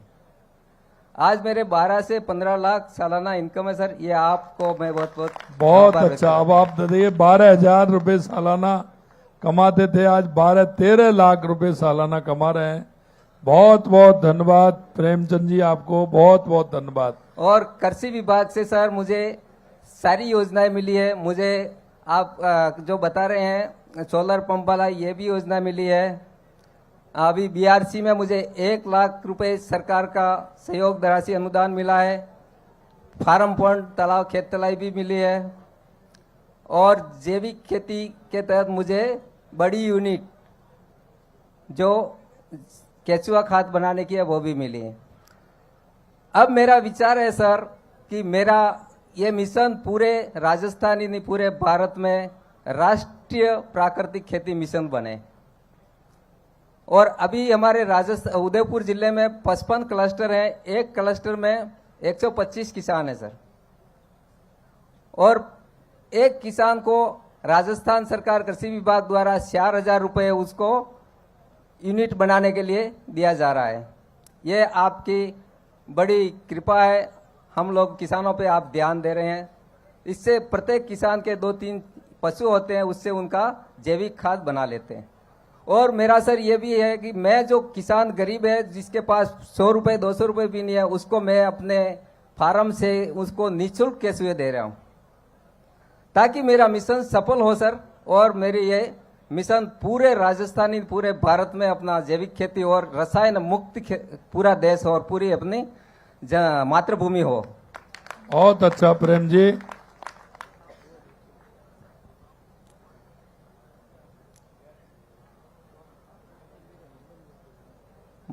बहुत अच्छा प्रेम जी। देखो, इन्होंने जो बात की है वो बहुत ही अच्छी बात की है। मेरे मित्रों, जो सोचता है, मन में विचार करता है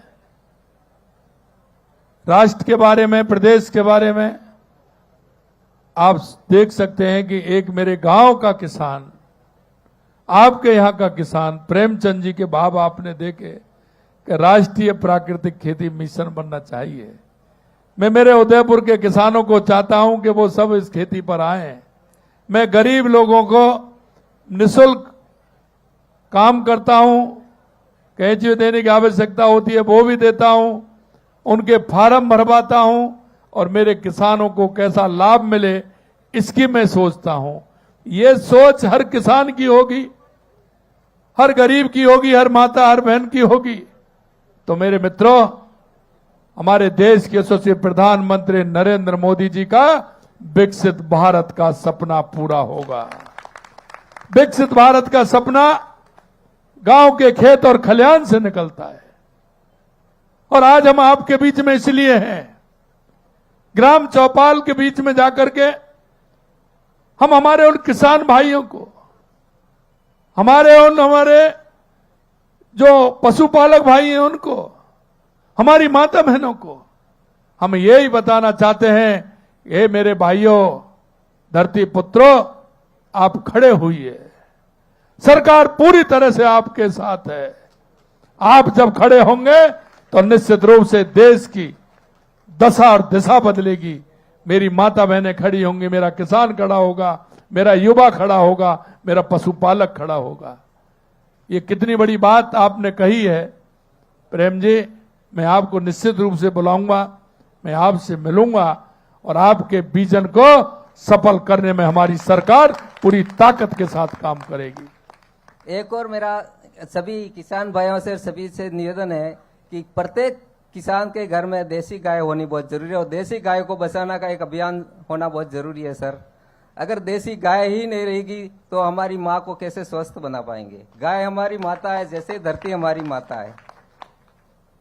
बहुत अच्छा आपके विचार जिस तरह से मुझे मिले, निश्चित रूप से मैं कह सकता हूं प्रेम जी, आपका ये लगाव, किसानों के प्रति धरती माँ के प्रति और गौ माता के प्रति और प्रकृति के प्रति जो आपका लगाव है बहुत ही सराहनीय है।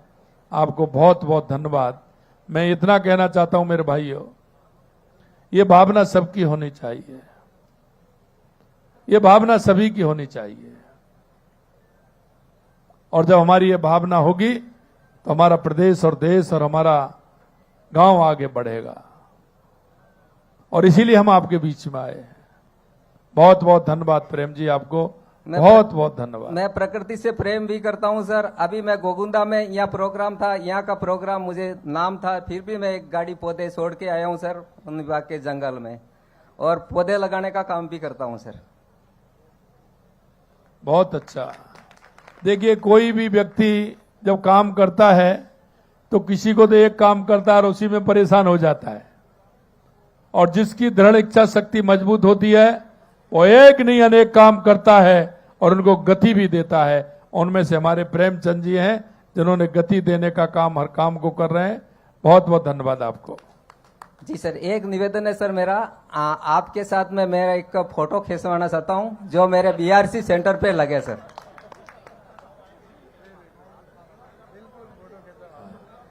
हाँ बताइए। एक पूरे आपके साथ में यहाँ फोटो खिंचवाना हाँ अभी खिंचवा लेंगे, लास्ट में खिंचवाएंगे, बुलाऊंगा। जी सर। एक में वो कहाँ है हमारा वो गोपीलाल, ये गोपीलाल जी आपने कहा कुआ के 39 लाख रुपए की स्वीकृति आपके गांव की निकल गई है। अभी आपने कहा था और ये स्वीकृति आप ये ले जाइए, स्वीकृति आपकी निकल गई है। माननीय प्रधानमंत्री महोदय, आप यहाँ से कहकर के गए हैं और सभी भाइयों ने हाथ खड़ा किया कि ये आवश्यक है, तो तुरंत इसका आपका स्वीकृति निकल गई। ये लीजिए आपकी स्वीकृति, गांव के काम आपका प्रारंभ हो जाएगा। ये स्वीकृति आपको मिल गई। अगले हमारे किसान हैं जिन्होंने बगीचा और सोलर पंप लगाया है। मैं आपको भी ये और बताऊंगा, अभी किसानों की योजना है, पूर्व सरकार ने कितना काम किया और हमारी सरकार ने कितना किया, ये भी बताएंगे आपको। आगे वाला किसान हमारा जिसने बगीचा और सोलर पंप लगाया है, भैरूलाल जी।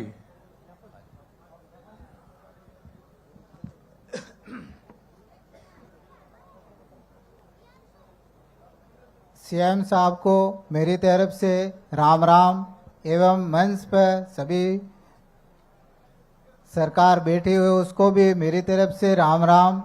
मेरा नाम भैरूलाल गरासिया और गांव गालदर, ग्राम पंचायत गेजवी और विधानसभा क्षेत्र जाडोल, और मैंने 120 पौधे आंवले के लगाए हैं और उसमें उद्यान विभाग की तरफ से मेरे को सब्सिडी भी मिली है, और एक पौधे से लगभग 1500 रुपये मिलते हैं, तो 120 के 1,80,000 रुपये सालाना मिलते हैं। उसके बाद हमारी जो जाडोल और कोटड़ा क्षेत्र में उबड़ खबड़ जमीन होने के कारण सही तरह से पिलाई नहीं होती है, तो इसमें वो सोलर पंप भी लगवाया है, सोलर पंप लगवाया है। वो हमारे कूड़ों में पानी और वाटर पंप इसके माध्यम से पहले हम चला रहे थे। अभी सोलर का आवेदन करने के बाद में हमारे को सोलर भी प्राप्त हुआ है, और उसके बाद में बूंद बूंद सिंचाई का भी हमारे को मिला है, फवारे का भी आवेदन किया उसका भी हमारे को मिला, तो आराम से खेती वगैरह सुव्यवस्थित हो, उत्पादन भी हमारे को अच्छा मिल रही है। उसके बाद में जो जितने भी आंवले के पौधे किए हैं उसके ऊपर तो आंवले लगते हैं, नीचे भी फसल हमने लगाई है, जो उसके नीचे ये उसको क्या आपकी इस खेती में पहले से कितना अंतर आया है, आपकी आमदनी कितनी बढ़ी है, ये बताइए। पहले तो सर हमारी आमदनी में बहुत ही कम गेहूं, चना, सरसों, मक्की ये बो रहे थे। अभी आंवले लगाने से हमारी जो आंवलों की रेट है वो 100 रुपये किलो मिलती है, उसके हिसाब से हमारे को सालाना 2 लाख का फायदा मिलता है। और आंवलों के पेड़ के नीचे सूरण की खेती और वो पिंडालो अरबी लगाते हैं, तो उसमें भी हमारे को अच्छा बेनिफिट मिलता। कम खेती में अधिक उत्पादन लिया है और कृषि विभाग से भी हमारे को अनुदान मिला है। बहुत अच्छा मेरे भाई जी, आपने तो भैरूलाल जी एक खेत में सारी फसलें ले ली छोटे से में। कितनी जमीन है आपके पास? मेरे पास में 6 बीघा जमीन है। वाह। और कितने की पैदा ले लेते हो? अभी लगभग पूरे साल के 2 लाख। 2 लाख रुपए की। और आंवले बहुत बहुत धन्यवाद। और आंवला की लगाई 2 लाख की, तो बाकी तो और बता रहे थे, उसका क्या होगा? उसका भी 20-30 हजार उसका भी मिल जाता है। और आंवले के पौधे भी किसानों तक में देने का काम भी बहुत करता अच्छा हूं। भैरूलाल जी, बहुत अच्छा, आपको बहुत बहुत धन्यवाद। देखिए, हमेशा मैं एक बात कहता हूं किसान भाइयों, मैंने पहले ही कहा मेरे को जानकारी थी और इसके लिए मैं आपको एक जानकारी और दे दूं। हमारे यहाँ के जनप्रतिनिधियों ने कहा था कि हमारे बांसवाड़ा, डूंगरपुर, उदयपुर में जोत छोटी है, यही है ना? यही है। 8 बीघे, 10 बीघे, 20 बीघे, 15 बीघे, मतलब अधिकतर ये है। बड़ी खेती 50 बीघे, 60 बीघे तो बहुत कम लोगों पर है। 80%, 75%, 85% छोटी जोत है। तो इन्होंने मेरे से कहा कि साहब आप बैलों पर अनुदान दीजिए। मैंने इसी के लिए 30,000 रुपए बैलों पर अनुदान दिया। हर साल आपको 30,000 रुपए मिलेगा जो बैलों की खेती करना चाहता है। मुझे पता है 6 बीघे को जोतने के लिए उसमें 3 बीघे कुछ और फसल है, वो ट्रैक्टर वाले के चक्कर ही लगाया करो, वो आता ही नहीं है। वो कहता है कि साहब कहाँ जाऊं, छोटा सा खेत है, उसमें से भी बंटवारे में छोटे छोटे हिस्से आ गए। आधा बीघा की जमीन है, आधे से भी कम जमीन है कि नहीं है? ऐसी ही है ना? ऐसे ही। कम जमीन है, उसमें ट्रैक्टर वाला आता ही नहीं है। नहीं आता। तो हमने कहा कि भाई हमारे किसानों को फायदा हो, तो 30,000 रुपए हमने बैलों की जोड़ी के लिए 30,000 रुपए साल का अनुदान देते हैं। 30,000 यानी कि 2,500 रुपया महीना हो गया कि नहीं हो गया? हो गया। 2,500 रुपये महीना हो गया। हमने, हमारे किसान को फायदा होगा। चारा अगर उसका होगा तो खेत के लिए गोबर हो जाएगा, गोबर की खाद हो जाएगी, इतना फायदा उसको वहां हो जाएगा। चारे के पैसा हम दे रहे हैं, किसान अपनी मेहनत से खेती कर लेगा। तो हम छोटी छोटी बातों को हमने सोचा है और इसीलिए हमने 30,000 रुपये का अनुदान उसमें दिया है। मैं धन्यवाद देता हूं भैरूलाल जी, आपने अच्छी खेती की है। उसके बाद सोलर पंप हमारे जाडोल कोटड़ा में इतनी जमीन उबड़ खाबड़ है और पानी का भी ज़रूरत है, कम पानी है। और ये फवारा है, उसके बाद में बूंद बूंद वाला है। सोलर पंप और भी उपलब्ध कराया जाए किसान भाइयों को, तो और भी तेल की बचत, वो तेल का पैसा बच जाए। अभी मेरे 5 पिलाई करता हूँ तो 5,000 रुपये होते हैं। सोलर पंप लगने के बाद में वो 5,000 मेरे बच गए, बचत के हो गए। बहुत अच्छा, बहुत। और फब्बारा सिस्टम से खेती करिए या ड्रिप सिस्टम से करिए तो आपका और बच जाएगा उसमें। जी जी। फब्बारा से खेती करेंगे। देखिए, आप सब किसान हो, लेकिन जानते हो गेहूं की जड़ कितनी होती है? इतनी होती है ना? इतने पे तो बोते ही हम, दूसरी अंगुल पे तो थोड़ा सा ज्यादा। पानी कितना चाहिए उसको? कुछ फसल ऐसी हैं जिनकी गहरी जड़ जाती है तो वो जमीन में से नमी ले लेती है। हम क्या करते हैं कि गेहूं को पानी कम चाहिए लेकिन पूरा क्यारी भर देते हैं उसकी। जी। अरे भाई, वो 2 बार में पानी काम आ जाएगा आपका। अगर फब्बारा से करोगे तो पानी कम चाहिए, और आपको तो इतनी जड़ है उसकी, कोई नीचे थोड़ी जाएगा पानी लेने, वो जड़ उसकी है ही नहीं। तो आप सब जानते हैं। मैं राजस्थान के सभी किसानों को, बहनों को ये कहना, जो उबड़ खाबड़ जमीन पड़ी हुई है उस पे पेड़ पौधे आंवले के हैं, नींबू के हैं, सीताफल के, इस प्रकार से लगाते हैं। इनकम स्रोत अच्छा है। जैसे कि सबसे फसल में सबसे अच्छा पैसा आंवलों में ही मिल रहा है और बढ़िया है। इसमें इनकम भी स्रोत अच्छा है। ज़्यादा से ज़्यादा आंवले के पौधे लगाए और मेरे से हो सके उतने मैं तहे दिल से मैं सहयोग करने में कोशिश करूँगा। और मैं कलम का कार्यक्रम भी करता हूँ। चलिए, और बहुत बहुत धन्यवाद आपको भैरूलाल। धन्यवाद मंत्री साहब, आपको हमारे को यहाँ तक लाभान्वित किए। चलिए, अगले किसान हैं हमारे जिन्होंने प्राकृतिक खेती की है, बहन है हमारी कांता देवी। बहन कांता देवी,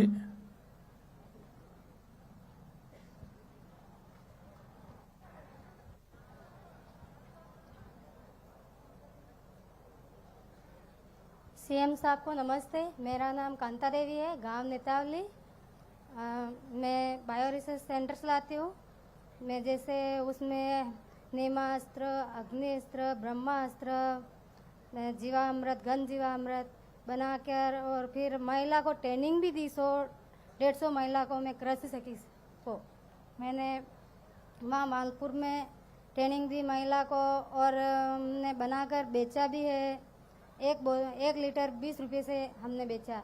उसके साथ साथ में हमने ये सब्सिडी मिली हमें 1 लाख की, और हमको उसके साथ में हमने ये नर्सरी धारक भी बने हम।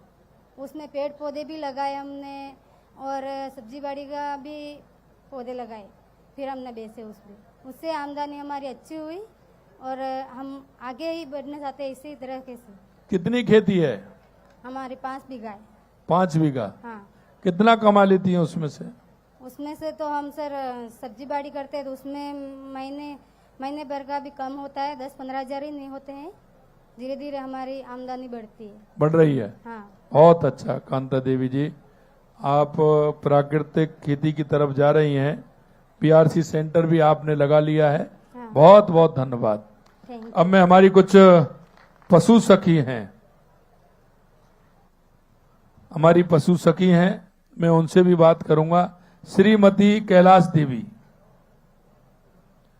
श्रीमती कैलाश देवी,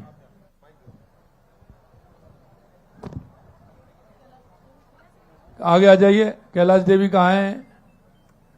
आगे ले लीजिए बहनों को भाई।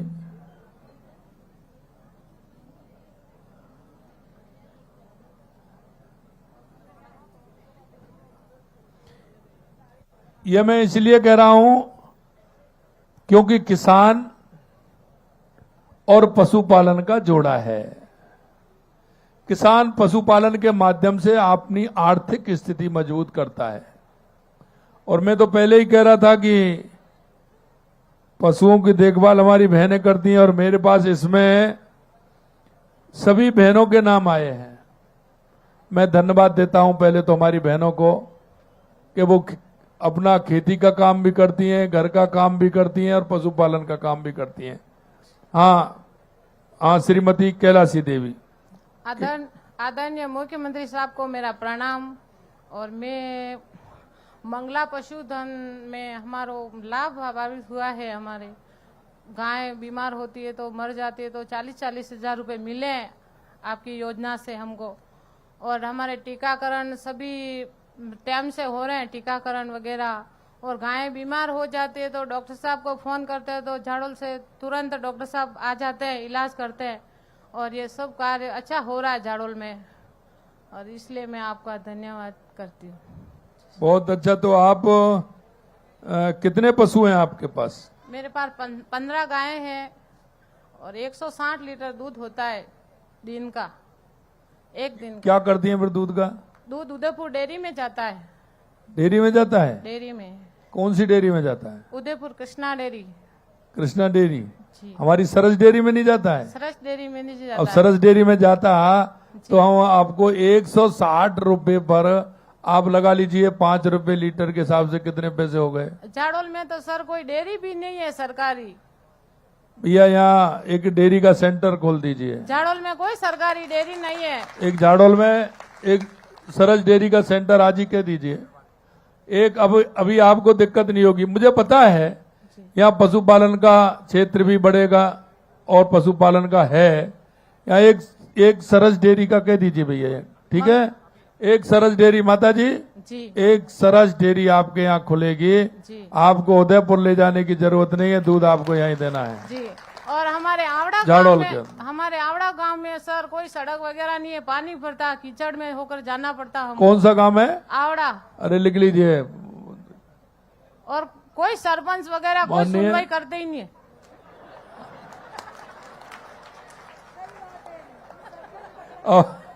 अब आपकी सुनवाई हो गई ना? जी आपकी सुनवाई हो गई ना? जी सर।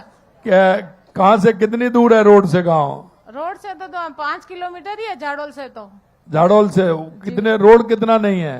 रोड तो 10-15 किलोमीटर, मतलब थोड़ा सा नहीं है। कितना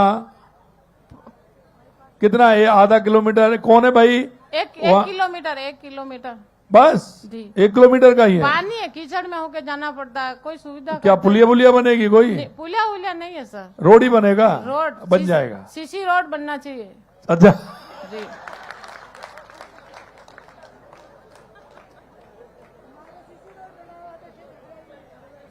अच्छा।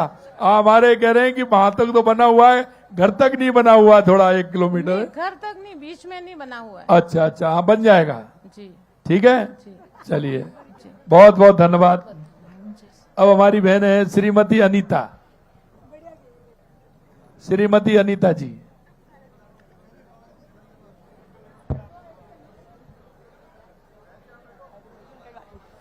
आदरणीय सीएम सर का झाड़ोल ब्लॉक में हार्दिक स्वागत है, अभिनंदन। मेरा मुख्य स्रोत पशुपालक है, जो मेरे कम से कम 8-10 गाय हैं। मैं खुद काम करती हूँ, खुद दूध निकालती हूँ, और कम से कम एक टाइम का 30-35 लीटर दूध हो जाता है। अच्छा, तो आप भी उदयपुर जाते हैं? नहीं, दूध जाता है यहाँ से। हाँ, दूध जाता है? लेने आता है। कौन आता है लेने के लिए? डेयरी वाले गोगला से आते हैं। अच्छा, चलिए।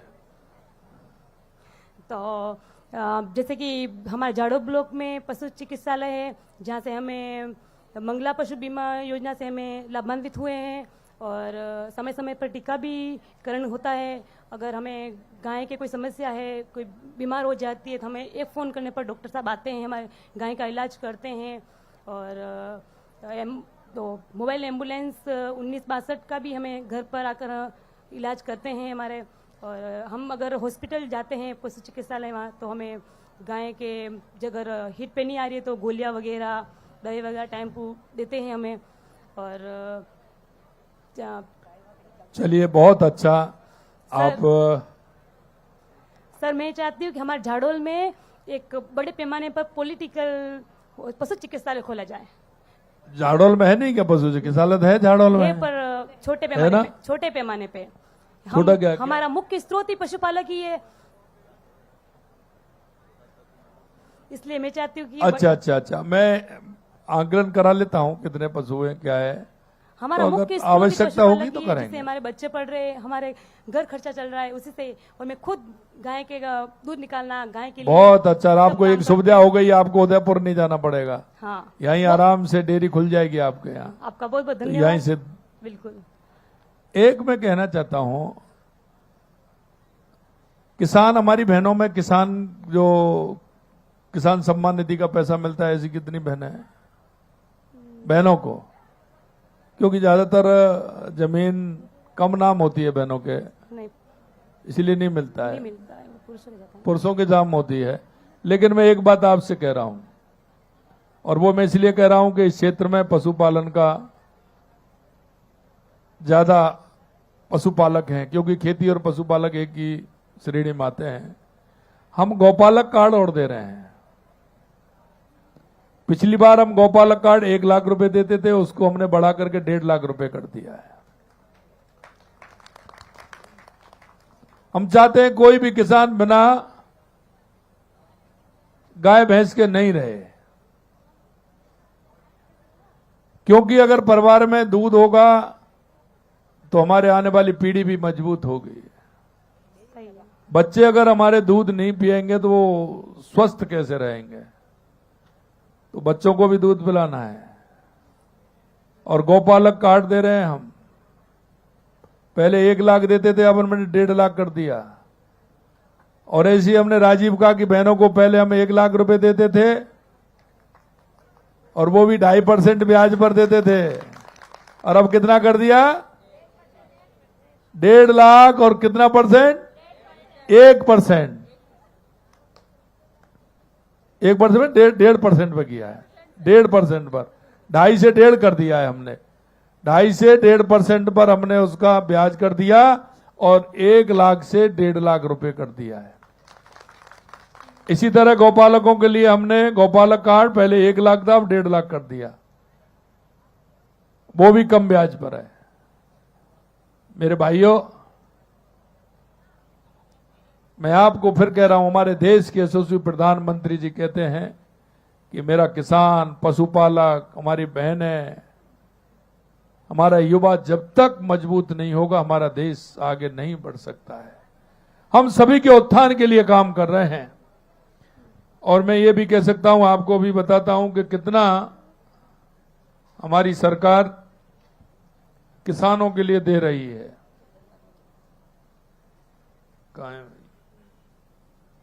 ये देखिए, आपको मैं बता दूं एक बार,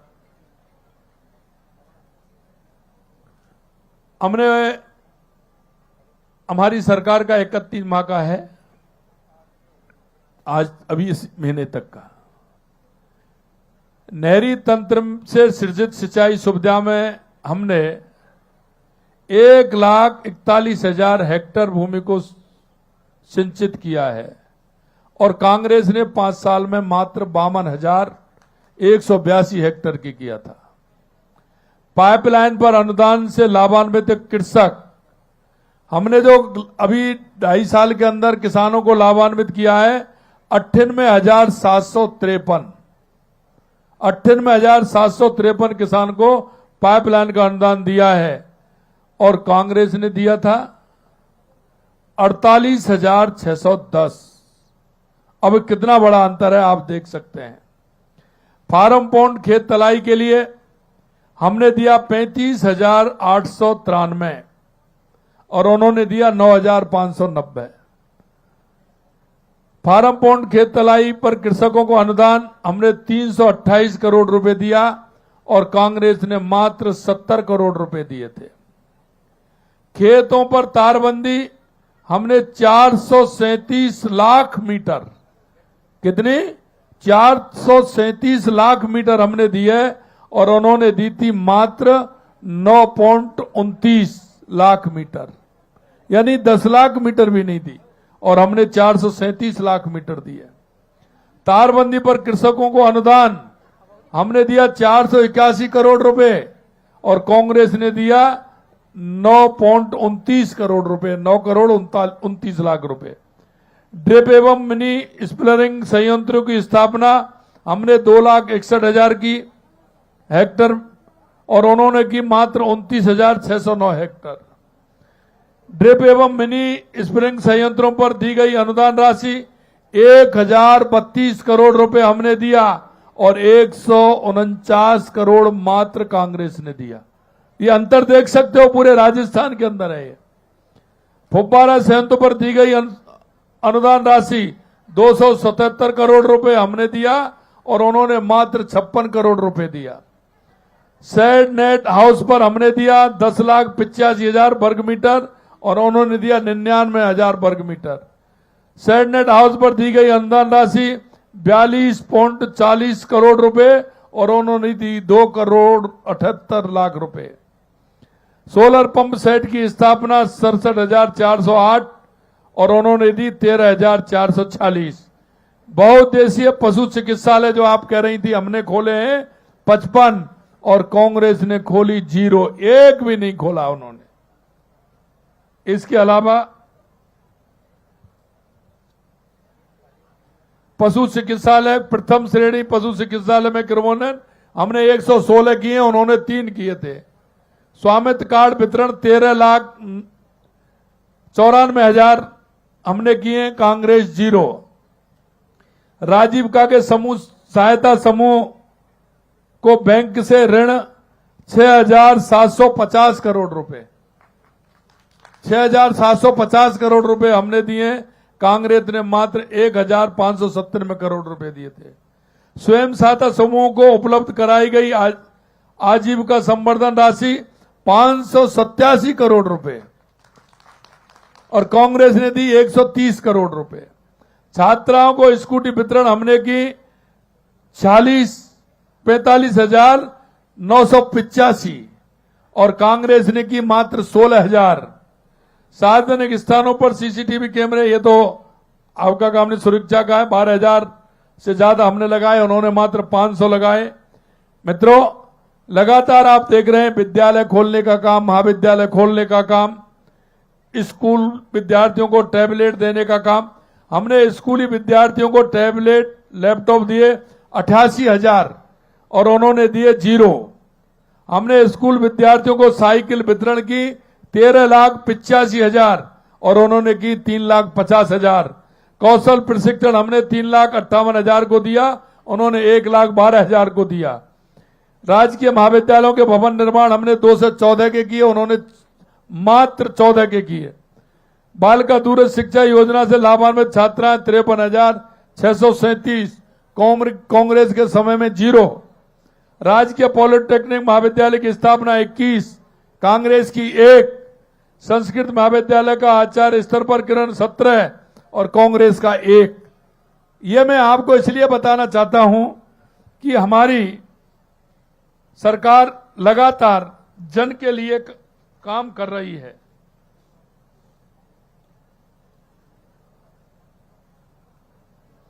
इसी तरह से लगातार पीएम शहरी क्षेत्र के लिए है, ये भी हम काम लगातार कर रहे हैं कि 2 पन्ने और हैं मेरे पर।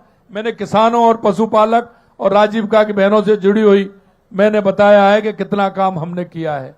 मित्रों, हमारी 2-3 बहन और हैं, श्रीमती दुर्गा देवी हैं। 1 मिनट उनको सुनूंगा मैं, और फिर श्रीमती इंदिरा जी हैं।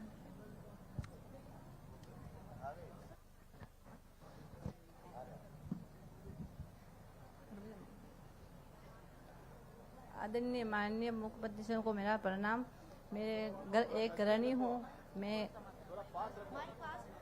एक गृहिणी हूँ। मैं घर का काम करती हूँ और पशु को पालती हूँ। मेरा काम घर पशु से चलता है और मेरे 10 डेयरी है। हमारे 20-25 किलो दूध होता है और हमारे पास में चिकित्सा है। वहाँ पे हमारे कोई भी काम होता है तो हमारे डॉक्टर साहब तुरंत आ जाते हैं, एक फ़ोन करके आ जाते हैं। और हमारे खजरे का टिक्का और लंपी का टिक्का वगैरह सब समय पे लगते हैं। अब आप बता दो, आपका नाम है इंदिरा देवी? नहीं, दुर्गा। अच्छा, साथ हैं आप इनके? हाँ। अच्छा, तो आप बता दीजिए। आपकी तरफ कह रही है तो आप बताइए आपका भी। तो आप एक ही परिवार से हैं दोनों? बड़ी कौन सी है आप में से? हाँ, इसलिए आप सेवा कर रही हैं।